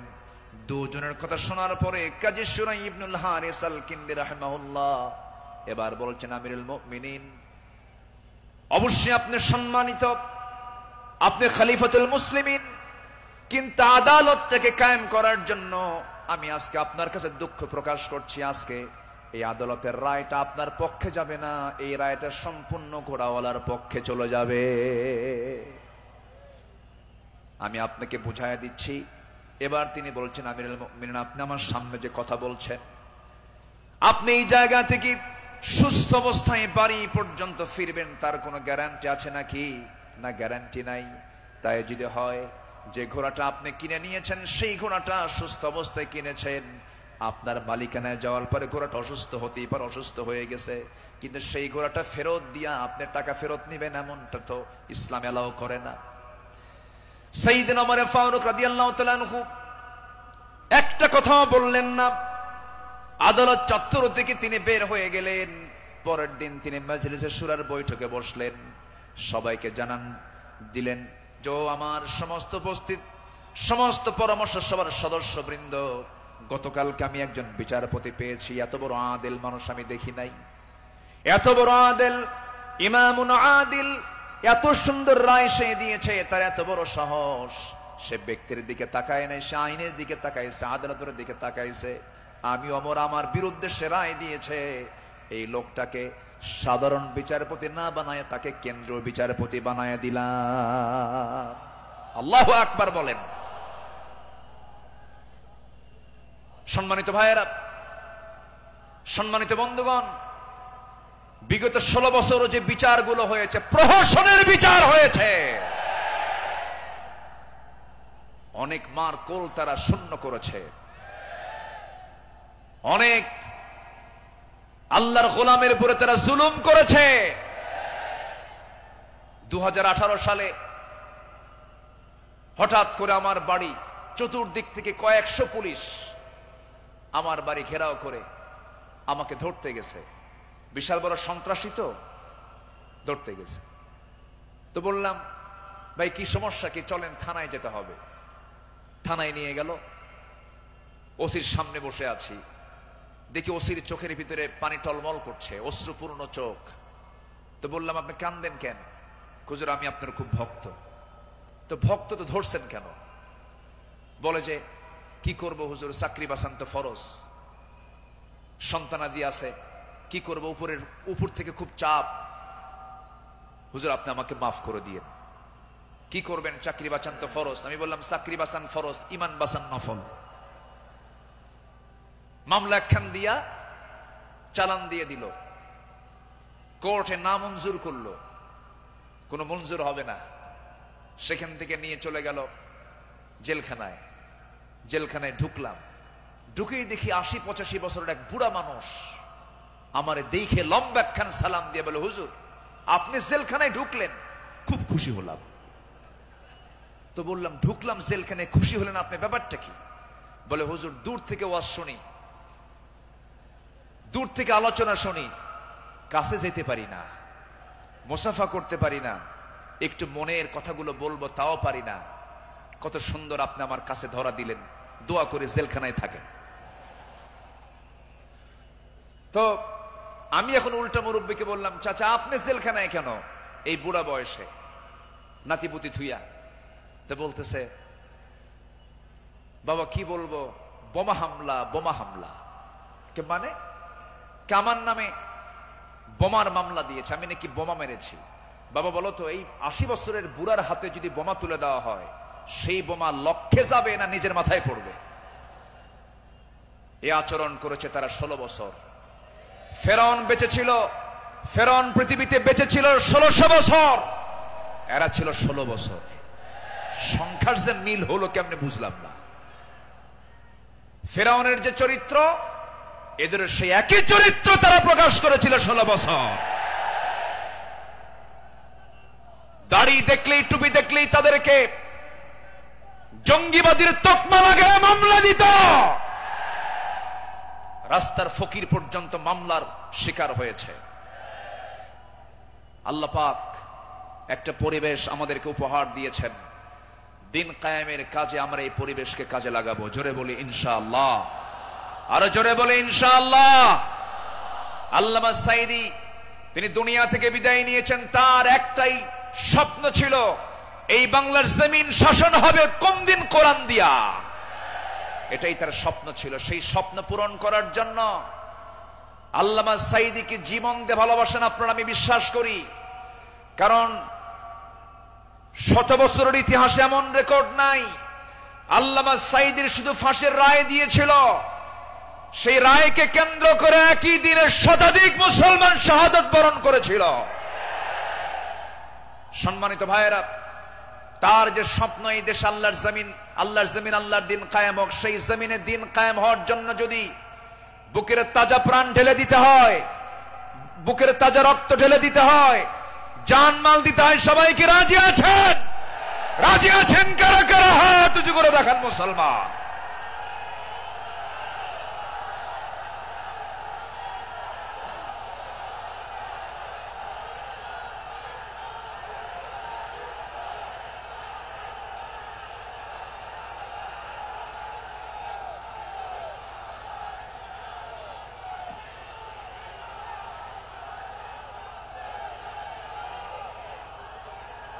আল্লাহ কবুল করুন, জোরে বলে আমিন, আরো জোরে আমিন। হাত নামান, বসুন। আমি তো দাঁড়াতে বলি নাই, আপনি দাঁড়ালেন কেন? যে বসে পড়ুন। আমি কি আলোচনা চালাবো? আলোচনা চালাবো। আমার নির্দিষ্ট সময় কিন্তু শেষের দিকে প্রায়। আমি কি আলোচনা চালিয়ে যাব? সবাইকে আমাকে সময় দিবেন? জোরে বলি ইনশাআল্লাহ, আরো জোরে বলি ইনশাআল্লাহ। সম্মানিত ভাইয়েরা, তাদের আদালতটা কি ছিল? সাইয়েদনা ওমর ফারুক রাদিয়াল্লাহু তাআলা আনহু একদিন কোন এক বাজার দিয়ে যাচ্ছিলেন। হঠাৎ করে কোন এক সাহাবীর গায়ে হাতে ছিল ছোট্ট ছড়ি, লাঠি ছিল, লাঠি দিয়ে ঘুতা মেরেছেন মজা করে একটা ঘুতা মারলেন। সেই সাহাবীও কিছু মনে করেন নাই। মাস 6 পরে সাইয়েদনা ওমর ফারুক রাদিয়াল্লাহু তাআলা আনহু তার সঙ্গে দেখা করে বললেন, বন্ধু চলো আমার বাড়িতে যাই। বাড়িতে নিয়ে গেলেন, হাতটা ধরে ক্ষমা চেয়ে বললেন, শোনো আমার ভাইজান, অমুক দিন তোমার শরীরে একটু মজা করে একটু তরবারি কি বলে হাতের ছড়ি দিয়ে লাঠি দিয়ে একটু আঘাত করেছিলাম, কষ্ট পেলে আমাকে মাফ করে দিও। এই যে তোমার হাতে 600 দিরহাম দিয়ে দিলাম, তুমি আল্লাহর ঘর কাবা জিয়ারা করে আসবে। জবাবে সেই সাহাবী বলছেন, আমিরুল মুমিনিন, আপনি আমাকে যে আঘাত করেছেন এটা তো আমার মনেই নাই।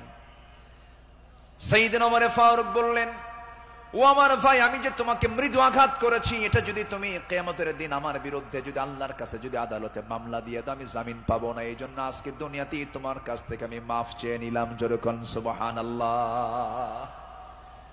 সাইয়েদনা ওমর ফারুক রাদিয়াল্লাহু তাআলা আনহু 1 বোতল মধু এনেছেন, রাষ্ট্রের মধু। সেই মধুগুলো নিয়ে এসে বাড়িতে স্ত্রীর সামনে দাঁড়িয়ে বলছেন, স্ত্রী, মধুগুলো আনলাম। এই মধু শুধু আমাদের ঘরের জন্য নয়, আমার প্রতিবেশী আরো 4 ঘর সহ আমার ঘর মোট 5টা ভাগ হবে। তোমাকে দায়িত্ব দিলাম, এই মধুটা ভাগ করো। স্ত্রীকে মধু ভাগের দায়িত্ব দিয়ে সময় যেতে না যেতেই একটু পরেই তিনি বলছেন, স্ত্রী মন খারাপ করো না, আমি তোমাকে মধুভাগের দায়িত্ব দেব না। মধুর বোতলটা নিয়ে নিলেন, আস্তে করে প্রতিবেশীর ঘরে চলে গেলেন। প্রতিবেশীকে ডাক দিয়ে বলছেন, প্রতিবেশী, যে মধুর বোতলটা তোমাকে দিলাম সমান 5 ভাগে ভাগ করবে, একটা ভাগ তুমি আমাকে দিবে, বাকি 4 ভাগ তোমরা সব ভাগ করে নেবে।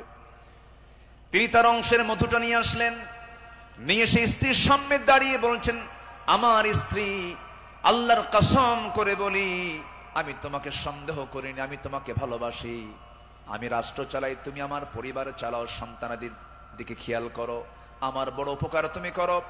আমি তোমাকে সন্দেহ করে তোমার হাত থেকে মধুর বোতল আমি নেই নাই। আমি নিয়েছি এই কারণটা হলো, এই যে মধু তুমি যখন ভাগ করতে যাবে, যদিও সমান ভাগে ভাগ করবে, কিন্তু মধু হলো তরল জিনিস।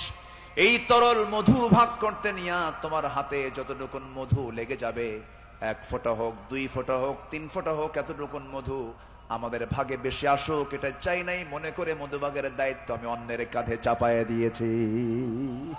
জোরে বলি আল্লাহু আকবার। ইন্নাল্লাহা ইয়া'মুরু বিল আদল ওয়াল ইহসান। আল্লাহু আকবার বলি। নাম্বার 4 হলো 10টা পয়েন্ট, একটু কান লাগান, খরগোশের মতো কানটা একটু খাড়া করে মনোযোগ দিয়ে সবাই মনোযোগ দিয়ে শুনুন।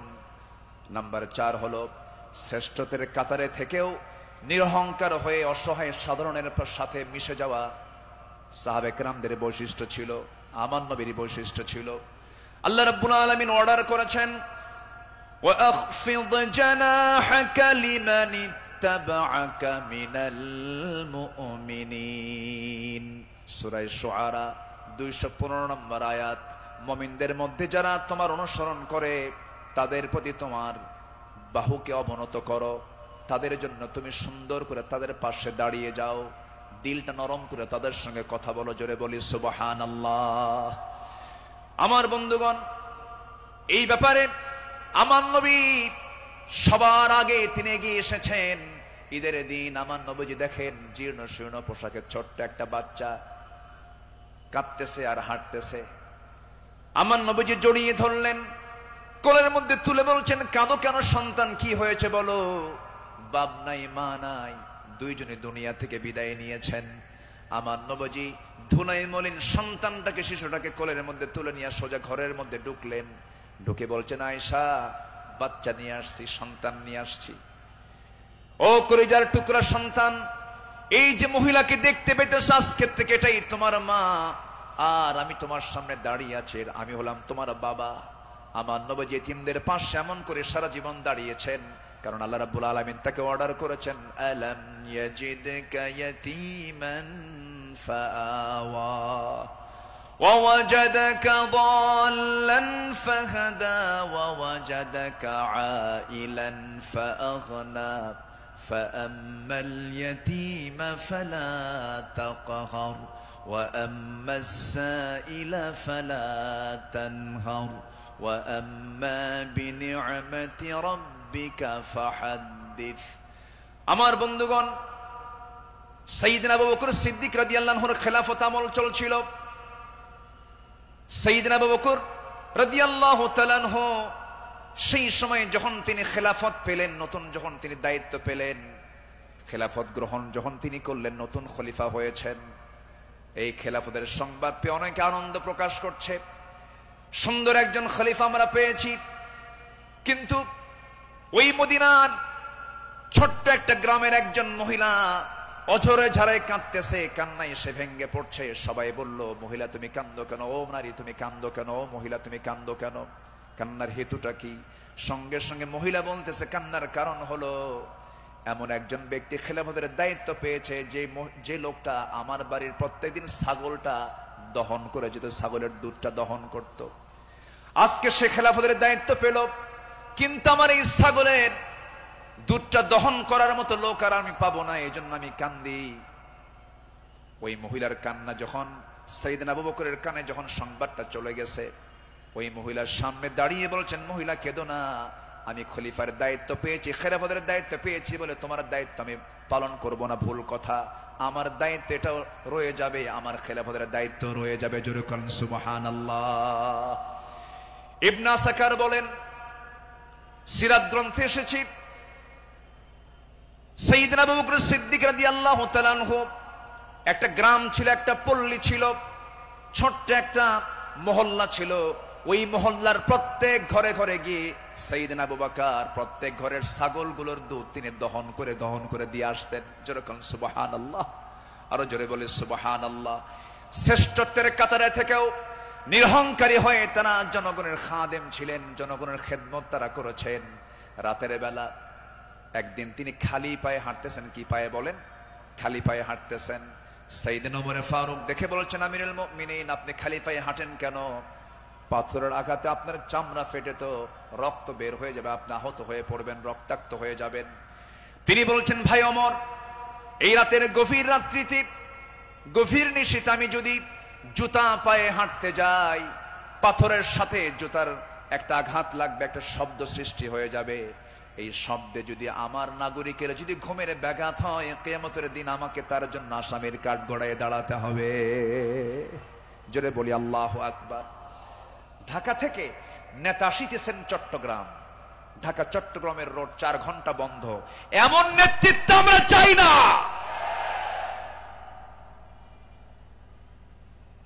আমরা শাসক দেখতে চাই, জনগণের শাসক, ঠিক কিনা?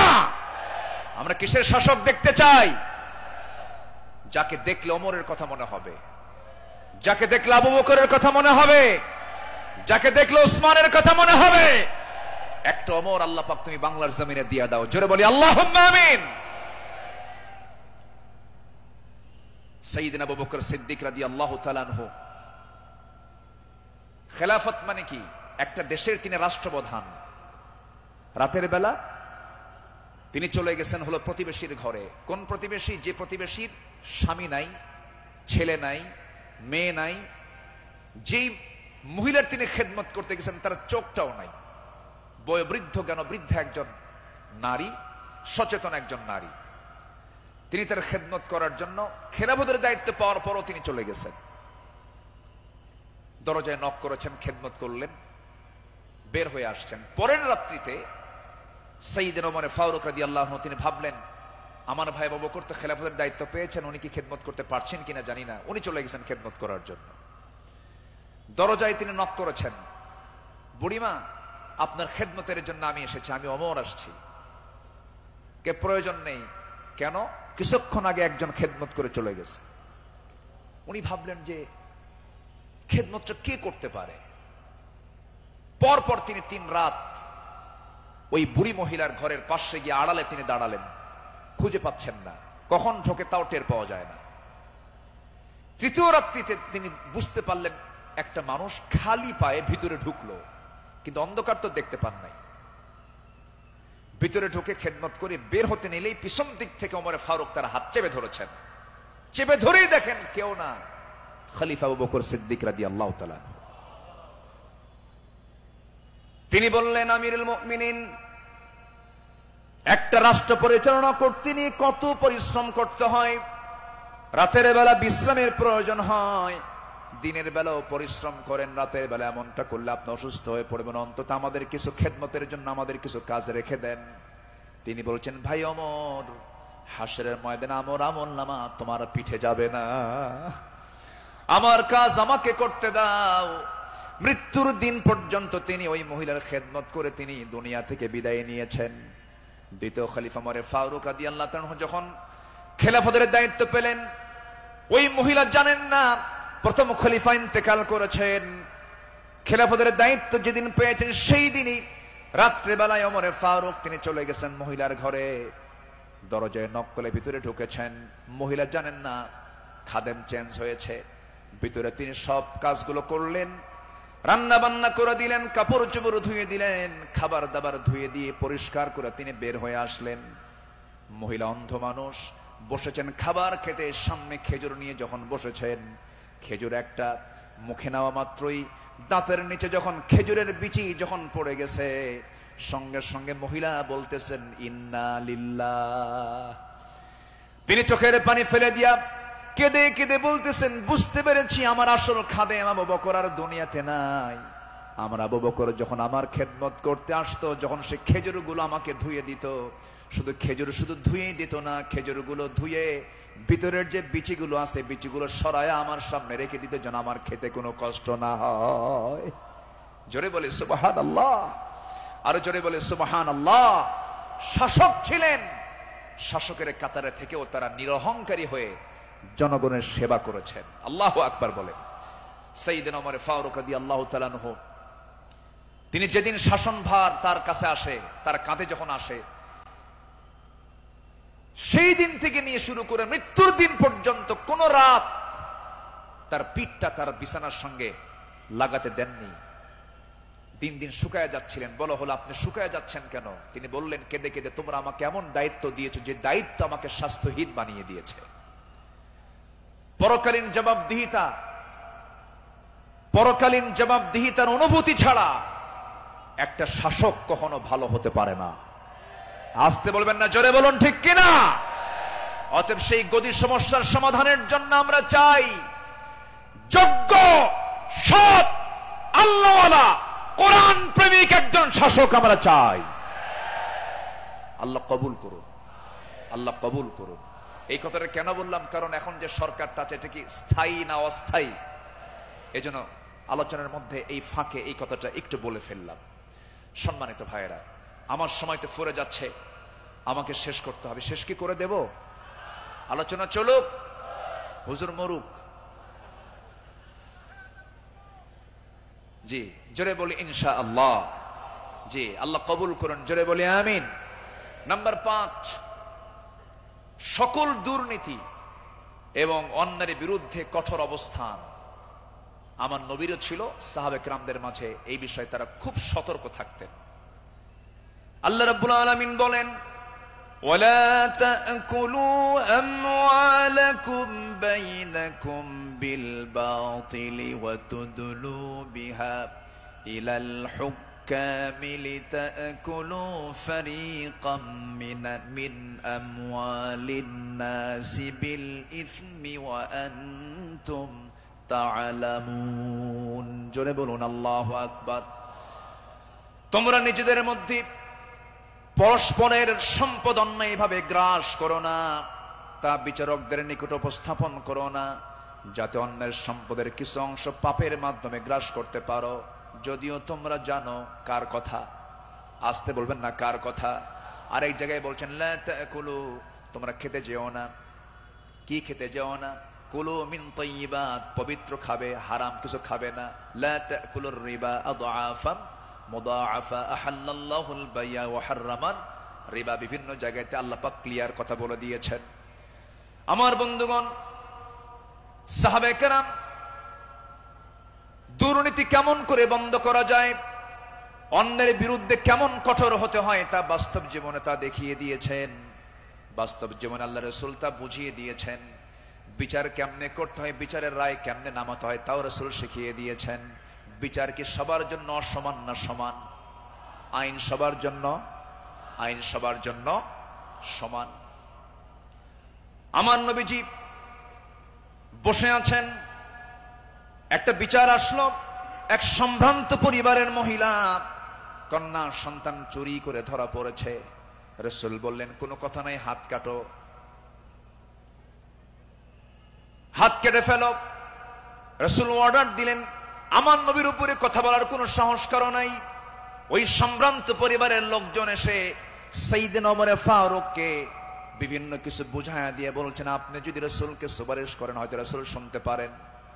সাইয়েদনা ওমর ফারুক এসে আমার নবীর সামনে দাঁড়িয়ে বলছেন, ইয়া রাসূলুল্লাহ, যে মহিলার হাত কাটার অর্ডার দেওয়া হয়েছে সে তো সম্ভ্রান্ত পরিবারের, দেখুন তো কিছু করা যায় নাকি।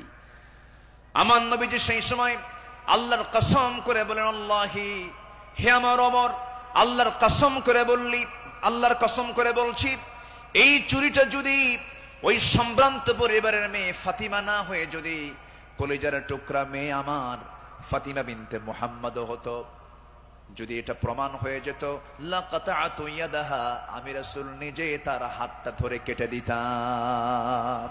আল্লাহু আকবার। দুর্নীতির কোনো সুযোগ সেই সমাজে ছিল না, কারণ যারা বিচার করেছেন তারা ছিলেন হলো সৎ বিচারক। আমরা সৎ শাসক, সৎ বিচারক দেখতে চাই। আর সৎ শাসক এবং সৎ বিচারক সৃষ্টি তখনই হতে পারে যারা কোরআন সমাজে চায়। যারা সমাজে কি চায়? কোরআন চায়। সাইয়েদনা ওমর ফারুক রাদিয়াল্লাহু তাআলা আনহু, যে সময় তিনি খলিফাতুল মুসলিমিন, ইরাকের গভর্নর ছিলেন হলো আবু মুসা আশআরী রাদিয়াল্লাহু তাআলা আনহু। তিনি করলেন কি, তিনি একদিন মদিনায় এসে সাইয়েদনা ওমর ফারুক রাদিয়াল্লাহু আনহুর জন্য এবং তার স্ত্রী আতিকা রাদিয়াল্লাহু আনহার জন্য কিছু কাপড় চোপড় উপঢৌকন স্বরূপ নিয়ে আসলেন। নিয়ে এসে তার সামনে দাঁড়িয়ে বলছেন, আমিরুল মুমিনিন, আপনার জন্য এই যে আপনার জন্য কিছু কাপড় উপঢৌকন নিয়ে এসেছি। তিনি মুস্কি হাসি মারলেন, মুস্কি হাসি মেরে বললেন, আমার গভর্নর আবু মুসা আশআরী, তুমি আমার জন্য এই যে উপঢৌকন গুলো নিয়ে এসেছো, হাদিয়া নেওয়া সুন্নত, হাদিয়া দেওয়া সুন্নত, তাহাদু তাহাব্বু, ভালো কথা, এটা সাধারণ ব্যক্তিদের মাঝে হতে পারে, কিন্তু আমি শাসক, আমি যদি আজকে তোমার এই উপঢৌকন গ্রহণ করি ঘোষের পর্যায়েও যেতে পারে, আমি এটা গ্রহণ করব না। আল্লাহু আকবার বলেন। তিনি না গ্রহণ করে তার হাদিয়াটাকে, উপঢৌকনটাকে তিনি ফেরত দিয়েছেন। শাসকের কাতারে থেকে এমন উপঢৌকন নাও আমি জায়েজ মনে করি না, বললেন ওমর ফারুক রাদিয়াল্লাহু তাআলা আনহু। আল্লাহু আকবার। সম্মানিত ভাইয়েরা, সম্মানিত বন্ধুগণ, নাম্বার 6 হলো নির্ভীকতা এবং মহান আল্লাহর উপরে দৃঢ় তাওয়াক্কুল করা। এটা ছিল আমার নবী এবং সাহাবে কেরামদের সারা জীবনের আমল ছিল। জীবনে তারা চুল পরিমাণ কোনো ভয় পান নাই। আমরা কি ভয় করব কাউকে? কাকে ভয় করব? আল্লাহ ছাড়া কাউকে ভয় করা জায়েজ আছে? আল্লাহকে ছাড়া কাউকে ভয় করা কি জায়েজ আছে? আমার নবীজি কোন এক যুদ্ধের ময়দানে যাবেন, একটা গাছের নিচে তিনি শুয়ে পড়লেন, বাবলা গাছ। বাবলা গাছের ডালে তরবারি রেখে তিনি বিশ্রাম নিচ্ছিলেন। হঠাৎ করে এক বেদুইন এসে আমার নবীর সেই তলোয়ারটা তার হাতে তুলে নিয়ে বলতেছে, মুহাম্মদ, আমার হাতে তোমার জীবন, আমি তোমাকে এখন হত্যা করতে পারি। এই কথা বলা মাত্রই বলতেছে, এখন তোমাকে কে বাঁচাবে? বেদুইন বলছে, তোমাকে এখন কে বাঁচাবে মুহাম্মদ? আমার নবীজি বলেন, আমাকে বাঁচাবেন আমার আল্লাহ, আমাকে বাঁচাবেন আমার আল্লাহ, আমাকে বাঁচাবেন আমার আল্লাহ। 3 বার রাসূল যখন বললেন, ওই বেদুইনের হাত থেকে তরবারি থরথর থরথর করে পড়ে গেল। আমার নবীজি দৌড় মেরে গিয়ে সেই তরবারি হাতে নিয়ে বললেন, বেদুইন, এখন তোমাকে বাঁচাবে কে? আমি তো আল্লাহর কাছে আশ্রয় নিয়েছি, আল্লাহ আমাকে বাঁচাবে, এখন তোমাকে কে বাঁচাবে? বেদুইন তার চোখের পানি আটকাতে না পেরে আমার নবীর সামনে দাঁড়িয়ে বলছে, আপনি সত্যি আল্লাহ রাসূল, আপনি আমাকে পড়িয়ে দেন লা ইলাহা ইল্লাল্লাহ, ফাইদা আযামতা ফাতাওয়াক্কাল আলাল্লাহ ওয়া কাফা বিল্লাহি ওয়াকিলা, ইন্নাল্লাহা ইউহিব্বুল মুতাওয়াক্কিলিন, ওয়া মান ইয়াতাওয়াক্কাল আলাল্লাহ ফাহুয়া হাসবুহ। যে ব্যক্তি আল্লাহর প্রতি তাওয়াক্কুল করবে, আল্লাহ তার জন্য যথেষ্ট হয়ে যান। আমাদের ভরসা রাশিয়া নয়, আমেরিকা নয়, ইন্ডিয়া নয়, চায়না নয়, আমাদের কারো প্রতি ভরসা করার দরকার না, আমাদের ভরসা কে? আসতে বলবেন না, তিনি কে? আমাদেরকে বাঁচাবেন তিনি, যার হাতে আমাদের প্রাণ, তিনি সে আল্লাহ আমাদেরকে বাঁচাবেন। আল্লাহ কবুল করুন, জোরে বলি আমিন। ইসলাম গ্রহণ করেছেন 40 নম্বরে, 41 নম্বরে সাইয়েদনা ওমর ফারুক রাদিয়াল্লাহু তাআলা আনহু। ইসলাম কবুল করেই রাসূলের সামনে তরবারি রাসূলের পায়ের কাছে রেখে বললেন, ইয়া রাসূলুল্লাহ, আমাদের মুসলমানদের সংখ্যা কত? আমার রাসূল বললেন, ওমর, সাহাবীর সংখ্যা মাত্র 40 জন, 40 থেকে 41 জন। সাইয়েদনা ওমর ফারুক, এটাই বিশাল সংখ্যা। আজকে আমরা কাবার চত্বরে গিয়ে প্রকাশ্যে ঘোষণা করব, লা ইলাহা। কোন সাহাবী বললেন? বলেন বলেন, কোন সাহাবী? আজকে তো এক সাহাবীর ইতিহাসটা একটু বেশি টানলাম, প্রসঙ্গটা চলে আসলো। তিনি বলে ফেললেন, কি পরিমাণ সাহস হতে পারে! সাহসের পিরামিড সাইয়েদনা ওমর ফারুক গিয়ে প্রকাশ্য রূপে সামনে ঘোষণা করলেন, কে আছো? আমার সামনে আসো, লা ইলাহা। তরবারি হাতে দৃপ্ত পদক্ষেপে আল্লাহু আকবার ধ্বনিতে মুখরিত করে আকাশ বাতাস সামনের দিকে যেতে লাগলেন। আবু জেহেল হতভম্ব হলো। আবু জেহেল মনে মনে ভাবলো, পাঠালাম কি জন্য, আর হয়ে গেল কি? সাইয়েদনা ওমর ফারুক রাদিয়াল্লাহু তাআলা এত সাহসী ছিলেন, সেই বজ্র কণ্ঠের ওমর এখনো দরকার আছে না নাই? সেই বজ্র কণ্ঠের ওমর এখনো দরকার আছে না নাই? নতুন বাংলাদেশ তৈরি করার জন্য ওমর প্রয়োজন, আবু বকর প্রয়োজন। আমরা আবু বকরের মতো দৃঢ়চেতা হব, ওমরের মতো সাহসী হব, ওসমানের মতো ধৈর্যশীল হব, আলীর মতো লড়াকু সৈনিক হয়ে বাতিল শক্তির মোকাবেলা আমরা ঝাঁপিয়ে পড়ব প্রয়োজনে। রাজি আছেন কারা কারা? হাত উঁচু করে দেখান মুসলমান।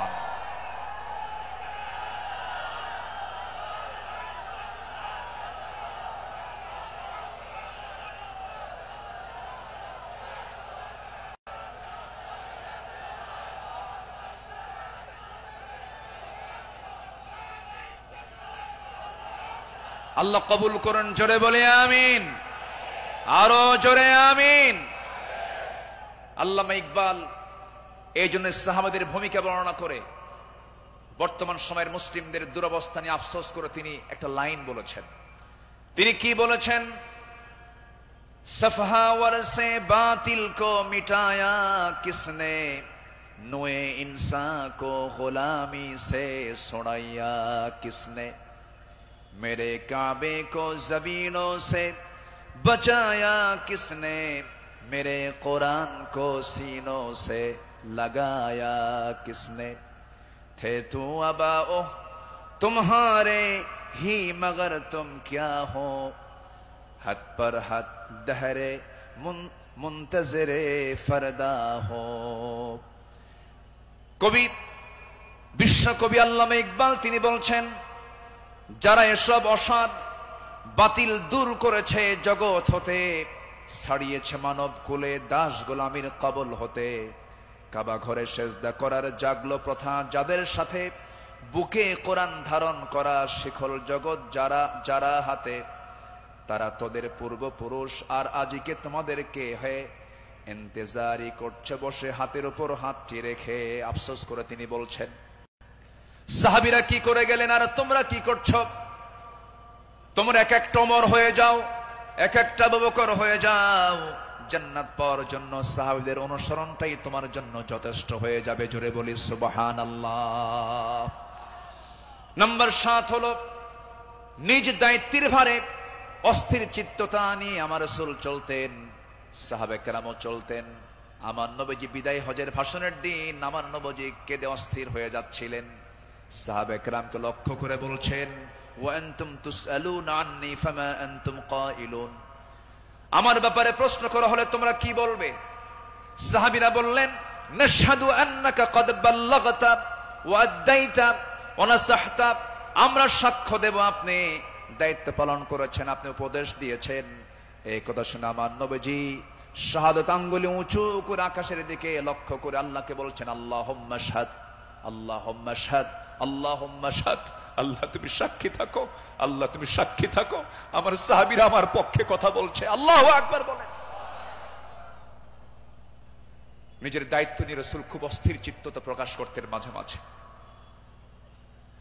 আমার বন্ধুগণ, আমার নবীজি মাঝে মাঝে এত পরিমাণ কাঁদতেন, কান্নার পরিমাণ এত হতো, আমার নবীজি যখন সেজদায় পড়ে যেতেন না, সেই শরীফের হাদিস এসেছে পানি গরম হলে পরে টকবক যেমন আওয়াজ হয়, ফুটন্ত পানি যেমন টকবক টকবক আওয়াজ করে, আমার নবীজি সেজদার সময় এত পরিমাণ কাঁদতেন। আমার নবীজির সেজদার সময় যে মুখ থেকে কান্নার আওয়াজটা বের হতো টকবক করা পানির মতো, এত কাঁদতেন তিনি। কেন কাঁদতেন, কি জন্য কাঁদতেন? তিনি শুধু চেয়েছেন, ও আল্লাহ, আমার উম্মতকে তুমি জাহান্নাম দিবা না, আমার উম্মতকে তুমি জান্নাত দিবা। তিনি তার নিজের জন্য বেশি কেঁদেছেন না, উম্মতের জন্য বেশি কেঁদেছেন, উম্মতের জন্য বেশি কেঁদেছেন। আমার বন্ধুগণ, এই জন্য এই পৃথিবীতে সবচাইতে বেশি ভালোবাসবে এক নাম্বার কাকে বলেন? আসতে বলবেন না কাকে?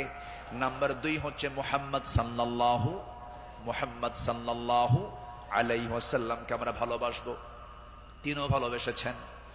আমার ভাইয়েরা, আমার বন্ধুগণ, নাম্বার 8 হলো আদর্শ নেতৃত্বের অনুতুলনীয় আলোক ছটাই সাহাবায়ে কেরাম।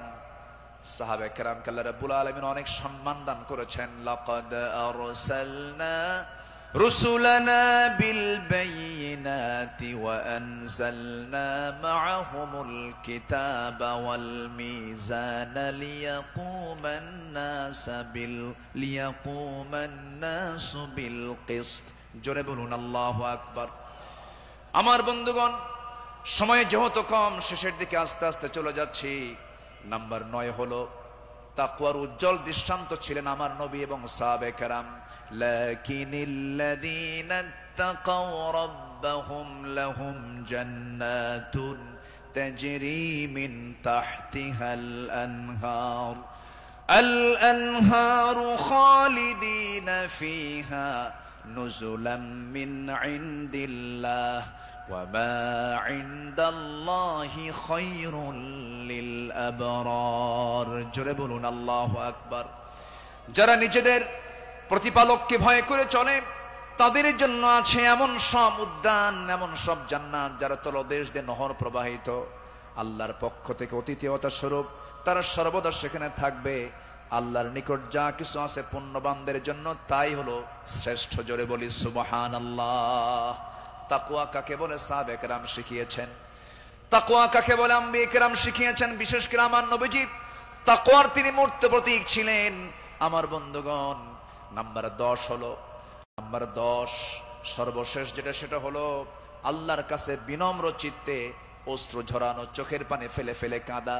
এই দুনিয়াতে আমি যখন জন্ম নিয়েছি আমার প্রথম প্রশ্ন ছিল হাসা না কাঁদা, হাসি না কান্না। মার পেট থেকে দুনিয়াতে এসে আমি কেঁদেছি না হেসেছি? কেঁদেছি। মূলত এই জায়গাটা হলো, এই দুনিয়াটা হলো কান্নাকাটি করার জায়গা। হাসির জায়গা হলো জান্নাত, আনন্দের জায়গা হলো জান্নাত। জান্নাতে গিয়ে বান্দার জীবনের সব সমস্ত আনন্দ সেই জান্নাতি সে ভোগ করবে। হুজিবাতুল জান্নাতু বিল মাকারিহ হুজিবাতুন নারু বিশ শাহাওয়াত। আমার বন্ধুগণ, আমার নবীজি যখন কাঁদতেন, অস্থির হয়ে যেতেন, তার চোখের কোনা বেয়ে বেয়ে টপ টপ করে পানি পড়তো, দাড়িগুলো ভিজে যেত, কপাল ফুলে যেত, হাঁটুগুলো ফুলে যেত। ঘন্টার পরে ঘন্টা সেজদায় পড়ে কেঁদেছেন, কারণ আল্লাহ পাক তার শানে বলেছেন, ওয়া মিনাল লাইলি ফাতাহাজ্জাদ বিহি নাফিলাতাল লাক আসা আইয়াবআসাকা রাব্বুকা মাকামান মাহমুদা। জোরে বলুন আল্লাহু আকবার।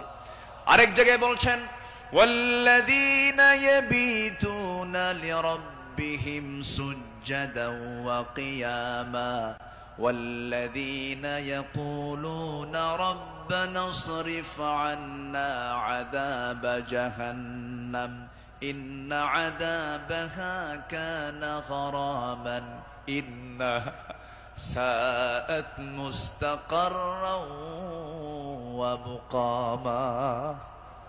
আল্লাহর যারা বান্দা হবে, রাত গভীর হয়ে যাবে, সবাই ঘুমের সাগরে হাবুডুবু খাবে, কিন্তু আল্লাহর পছন্দের বান্দা যারা, তারা তো জানেই আল্লাহ সব সময় প্রথম আকাশে আসেন না।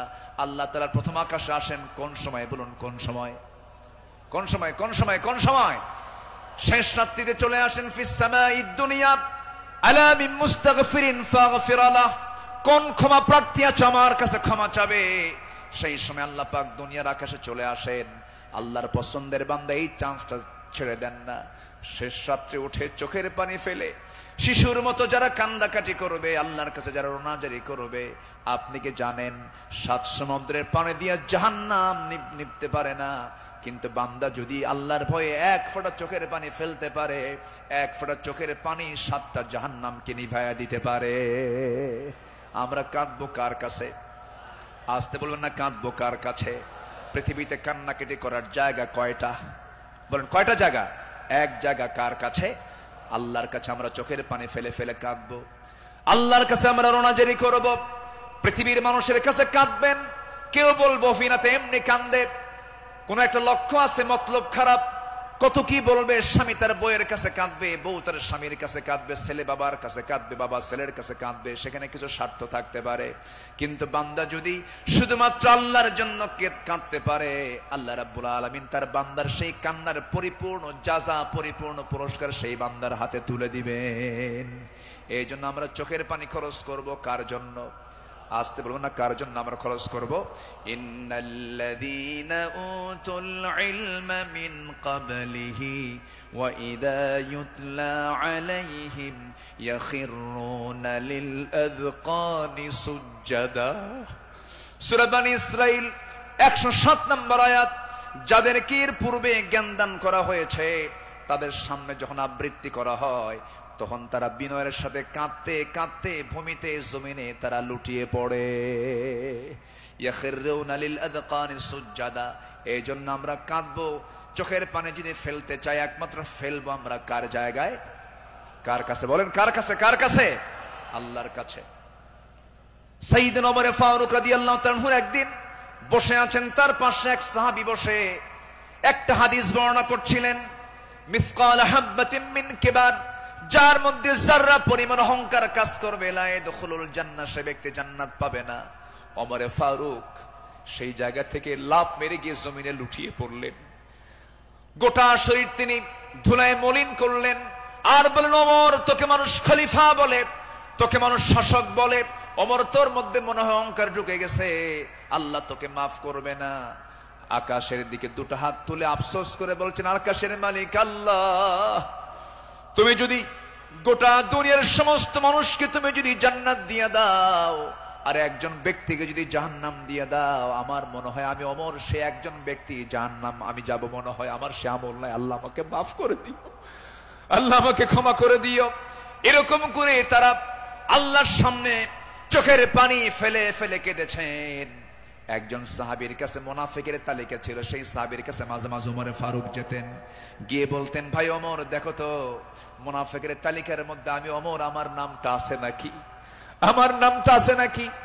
সাহাবী বলতেন, ভাই ওমর, আপনার নাম থাকবে কেন? আপনি তো জান্নাহ, ওমর ফিল জান্নাহ। তিনি উত্তরে বলতেন, ভাই রে, আমার মন বলছে কেন যেন মনে হয় আমি কি মুনাফিকের কাতারে চলে গেলাম কিনা। কি চিন্তা তাদের মধ্যে কাজ করতো, কার ভয়, কার ভয়, কার ভয়? আসতে বলবেন না, কার ভয়? সবাই কি তাহাজ্জুদের নামাজ পড়তে রাজি আছেন? 5 ওয়াক্ত নামাজ পড়ার দরকার নাই? হ্যাঁ, কি দরকার আছে কিনা বলেন? তাহলে 5 ওয়াক্ত নামাজও পড়বো, এবং স্পেশাল অফার, ওই সময় চোখের পানি ফেললে বান্দার কোনো দোয়া মিস হয় না। সেটা হচ্ছে কি? ওয়াল্লাযীনা ইয়াবিতুনা লিরাব্বিহিম সুজদান ওয়া কিয়ামা, যারা রাতটা কাটায় দেয় রুকুতে এবং সিজদার মধ্যে। কার কাছে?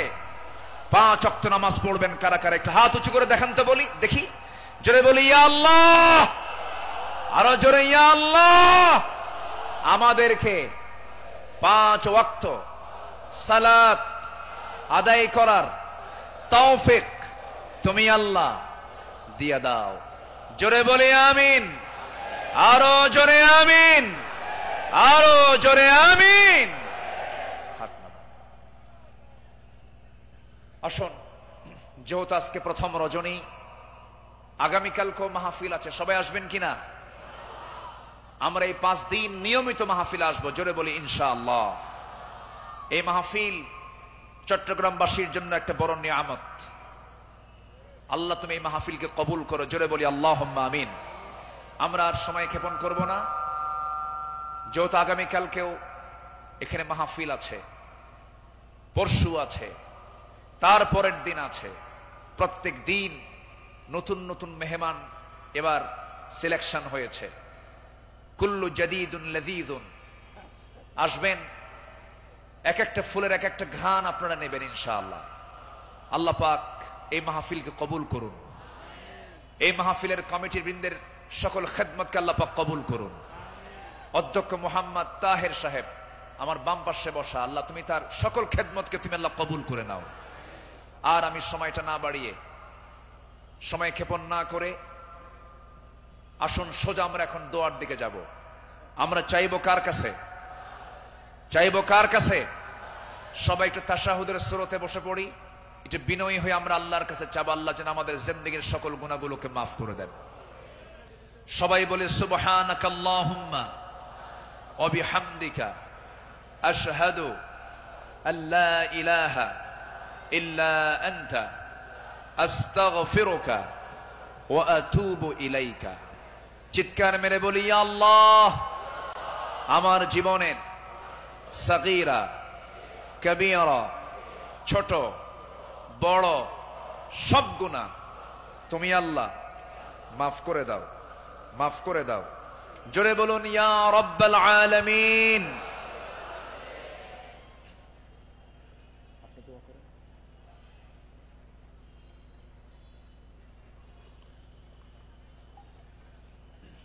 সবার কাছে আমি দোয়া চাই, সবাইকে আমার জন্য দোয়া করবেন। আমিও দোয়া করি আপনার জন্য, আল্লাহ যেন আমাদের এই সম্পর্ক যেন হাসর পর্যন্ত গড়িয়ে দেন। জোরে বলি আল্লাহুম্মা আমিন, আল্লাহুম্মা আমিন।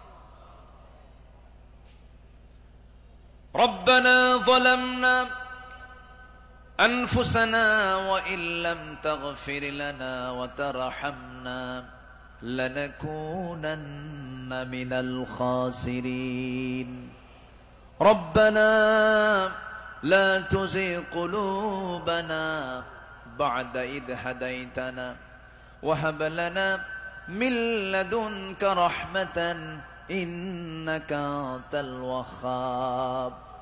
আয় আল্লাহ তাআলা, সন্ধ্যা থেকে শুরু করে নিয়ে 10টা পর্যন্ত দীর্ঘ সময় ধরে তোমার কালামের একটি আয়াতকে সামনে রেখে তোমার পছন্দের গোলাম আমাদের পয়গম্বর রাসূলের জীবন থেকে, তোমার পছন্দের বান্দা সাহাবে কেরামদের জীবন থেকে কিছু আলোচনা করেছি।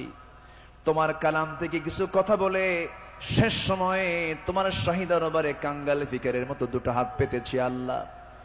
আয় আল্লাহ তাআলা, চট্টগ্রামের এই প্যারেড ময়দান তুমি আল্লাহ বান্দাদের দিকে তাকায় দেখো, ভিক্ষুকের মতো হাত পেতে আছে রে আল্লাহ। গুনার দিকে নজর দিও না, বান্দা মনে করে তামাম জিন্দেগীর সমস্ত গুনাহগুলোকে মাফ করে দাও। আয় আল্লাহ তাআলা, দুটো হাত যখন তুলে রাখি, দুজন মানুষের কথা বেশি বেশি মনে পড়ে যায় রে।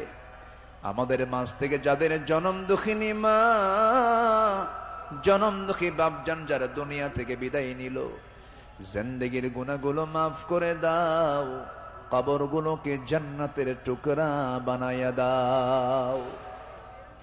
অনেক আলোচনা শেষ করি, বাড়ি ফিরে যাব রে। সব দেখবো, ছেলে দেখবো, মেয়ে দেখবো, স্ত্রী দেখবো, সন্তানদের দেখবো, আত্মীয় স্বজন দেখবো, কিন্তু মার দিকে তাকায় দেখতে চাবো, কিন্তু মার ঘরে মা নাই, মা কবরে চলে গেছেন। বাবা নাই, বাবা কবরবাসী হয়েছেন রে। গোটা পৃথিবীর সব খবর ঘরের কোণে বসে সব দেখা যায়, জানা যায়, শোনা যায়, কিন্তু ঘরের কোণে মা, কবরে মা শুয়ে আছেন, তার কোনো খবর দুনিয়াবাসীর কাছে থাকে না রে আল্লাহ। সে আব্বা আম্মা যারা চলে গেল, জিন্দেগীর গুনাহগুলো মাফ করে দাও, কবরগুলোকে জান্নাতের টুকরা বানায়া দাও। ও আল্লাহ, এমন বান্দা আমার সঙ্গে হাত তুলতে পারেন, নিজের হাতে নিজের মাকে দাফন করেছেন, নিজের বাপকে নিজে হাতে কবর নিয়ে কবরে শোয়া দিয়েছেন রে। সে আব্বা আম্মা যারা চলে গেছে, কবরের সমস্ত আযাবকে মাফ করে দিয়া কবরগুলোকে জান্নাতের বাগান বানায়া দাও।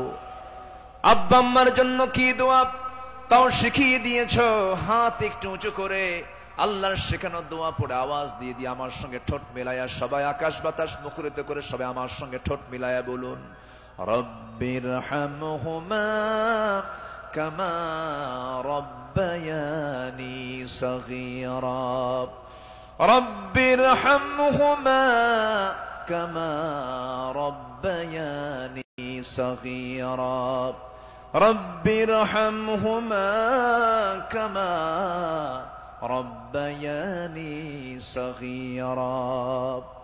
আয় আল্লাহ তাআলা, বিশেষ করে এই মাহফিলের আয়োজন যারা করলেন, শোনার জন্য দূর দূরান্ত থেকে যারা আসলেন, বিনিময়ে কিয়ামতের কঠিন ময়দান যেদিন কেউ কাউকে চিনবে না, এমনকি মা সন্তানকে পর্যন্ত স্বীকার করে বসবে, যেদিন মানুষ কাঁদতে কাঁদতে চোখের পানিগুলো ফরে যাবে, চোখ থেকে রক্ত বের হওয়া শুরু হয়ে যাবে, সেই কঠিন মুসিবতের দিন এ মাহফিল সবার জন্য নাজাতের মাধ্যম তুমি আল্লাহ বানায়া দিও। ও আল্লাহ, ইসলামী সমাজ কল্যাণ পরিষদ চট্টগ্রামের সঙ্গে যারা শুরু থেকে ছিলেন, আজকে তারা দুনিয়াতে অনেকেই নাই, মেহেরবানি করে তাদের কবরগুলোকে জান্নাতের টুকরা বানায়া দাও। আয় আল্লাহ তাআলা, তোমার বান্দাগুলো দুটি হাত ভিক্ষুকের মতো পেতে আছে, তুমি আল্লাহ ভালো করে জানো, তুমি তো অন্তর্যামী আল্লাহ, তোমার বান্দাদের মনের বাসনা কি তুমি আল্লাহ ভালো করে জানো, যার যা চাওয়া তুমি আল্লাহ পাওয়া করে দিও। রোগাক্রান্ত থেকে রোগ মুক্ত করো, ঋণগ্রস্ত থেকে ঋণ মুক্ত হওয়ার তৌফিক দিয়া দাও, ব্যবসায়ী ঘাটতি ব্যবসায়ী তুমি আল্লাহ বরকত দিয়া দাও, পরিবারে অশান্তি তুমি আল্লাহ শান্তি দিয়া দাও, যার যে সমস্যাগুলো আছে মেহেরবানি করে তুমি আল্লাহ সমাধান করে দাও। লা তাদা লানা যামবান ইল্লা গফরতাহ ওয়ালা হাম্মান ইল্লা ফাররাজতাহ ওয়ালা দাইনান ইল্লা কাদাইতাহ ওয়ালা মারিদান ইল্লা শাফাইতাহ ওয়ালা হাজাতাম মিন হাওয়াইজিদ দুনিয়া ওয়াল আখিরাহ। আয় আল্লাহ তাআলা, এমন সময় হাত তুলেছি 180 কোটি মুসলমানের দুনিয়ায় মুসলমানদের পায়ের তলায় মাটি নাই। আয় আল্লাহ তাআলা, 180 কোটি মুসলমানের জন্য একটা ওমর দারুন দরকার, আল্লাহ মেহেরবানি করে মুসলিম উম্মার জন্য একটা ওমর তুমি আল্লাহ দুনিয়াতে পাঠায়া দাও। মুসলমানদের বাইতুল আকসা তুমি আল্লাহ মুসলমানদের হাতে তুলে দাও। সিরিয়াকে যেমন জুলুম মুক্ত করেছ, ফিলিস্তিনকে তুমি আল্লাহ ইহুদি মুক্ত করে দাও। আয় আল্লাহ তাআলা, তোমার দরবারে প্রার্থনা করছি, বেঁচে থাকলে এই চেয়ারে বসে যিনি কথা বলতেন, সেই পাখিটাকে আমরা হারিয়ে ফেলেছি। আল্লাহ, তোমার দরবারে ফরিয়াদ করি, এই পাখিটা, আয় আল্লাহ তাআলা, এই কোরআনের পাখির কবরটাকে তুমি আল্লাহ জান্নাতের টুকরা বানায়া দাও। ও আল্লাহ, তার জালালিত স্বপ্ন এই জমিনে কোরআনের রাজ কায়েম হবে, এমন দৃশ্য দেখার তৌফিক তুমি আল্লাহ আমাদের সবাইকে দিয়া দাও। ও আল্লাহ, এই মঞ্চে কথা বলেছেন অনেকে আজকে দুনিয়াতে নাই, যারা দুনিয়া থেকে বিদায় নিয়েছেন কবরগুলোকে জান্নাতের টুকরা বানায় দিও। আয় আল্লাহ তাআলা, দুনিয়া থেকে কোন দিন বিদায় নেব জানি না, তবে যেদিন মরবরে টান মেরে ঘর থেকে বের করে দেবে, জীবনের শেষ গোসলটা হয়ে যাবে, মরামুখ সব দেখে দেখে চলে যাবে, আত্মীয় স্বজন দিয়া ঘর বাড়ি ভরে যাবে রে ভাই, চোখের পানি ফেলে ফেলে কাঁদবি, বউটা বলবি স্বামী আমার কোথায় চলে গেলে, এই যে সংসারের চাবিটা কার হাতে দেব। সন্তানগুলো কাঁদতে কাঁদতে গলা ভেঙে যাবে, অস্থির হয়ে পড়বে, অজ্ঞান হয়ে যাবে, সব টেনে হেঁচড়ে আমাকে ঘর থেকে জীবনের শেষবারের মতো বিদায় দিয়ে দেবে রে, জীবনের শেষ গোসলটা করায় দেবে। সেলাইওয়ালা কাপড় চোপড় গুলো ছিল সব কেচে দিয়ে কেটে কেটে খুলে খুলে নেবে, সমস্ত কাপড়গুলো অচল হয়ে যাবে রে। বাজার থেকে কম দামি সাদা কাফনের কাপড় নিয়ে আসবে, সেলাই নাই, পকেট নাই, বুতাম নাই, দেহের মধ্যে ঢুকায় দিয়া মাথায় বাঁধন, পায়ে বাঁধন দিয়া দেবে রে। টেনে হেঁচড়ে জানাজায় নিয়ে যাবে, জানাজা শেষ হয়ে যাবে, মরা মুখ সব একটা বারের মতো দেখে নেবে, টেনে হেঁচড়ে কবরের দিকে নিয়ে চলে যাবে, কবরে রেখে সব চলে আসবে। দিন শেষে বন্ধু আমার কেউ না, তুমি আল্লাহ, তুমি ছাড়া। ওই কবরে রেখে আসবে রে, 24 ঘন্টা যাবে না, মাথার চুলের পতন ঘটে যাবে, চুলগুলো খসে খসে পড়বে। যে তেলে যেই চুলে এত তেল দিলাম, এত সাবান দিলাম, এত শ্যাম্পু দিলাম, চুল শেষ 24 ঘন্টায়। 3 দিনের মাথায় চামড়াগুলো গলে গলে পোকার পেটের খাবার হয়ে যাবে রে। মাত্র 7 দিন লাগবে না, পেটের নাড়ি বুড়ি সব, চোখ মুখ কান নাক দিয়ে বের হওয়া শুরু হয়ে যাবে, কিম্ভূত কিমাকার চেহারা হয়ে যাবে। মাত্র 3টা মাস। যদি কেউ কবর খনন করে দেখতে যায়, কয়েকটা হাড্ডি ছাড়া কিছুই খুঁজে পাওয়া যাবে না রে আল্লাহ। এই তো আমার জীবনের শেষ অবস্থা আল্লাহ। বুঝতে পেরেছি তুমি আল্লাহ, তুমি ছাড়া আমার কোনো বন্ধু নাই রে। ও আল্লাহ, সে অন্তিম সময় যখন চলে আসবি, আমাদের সবার জামানে, সবার জেহেনে, সবার জামানে জারি করে দিও কালোজয়ী কালিমা তাইয়্যিবা লা ইলাহা ইল্লাল্লাহু মুহাম্মাদুর রাসূলুল্লাহ।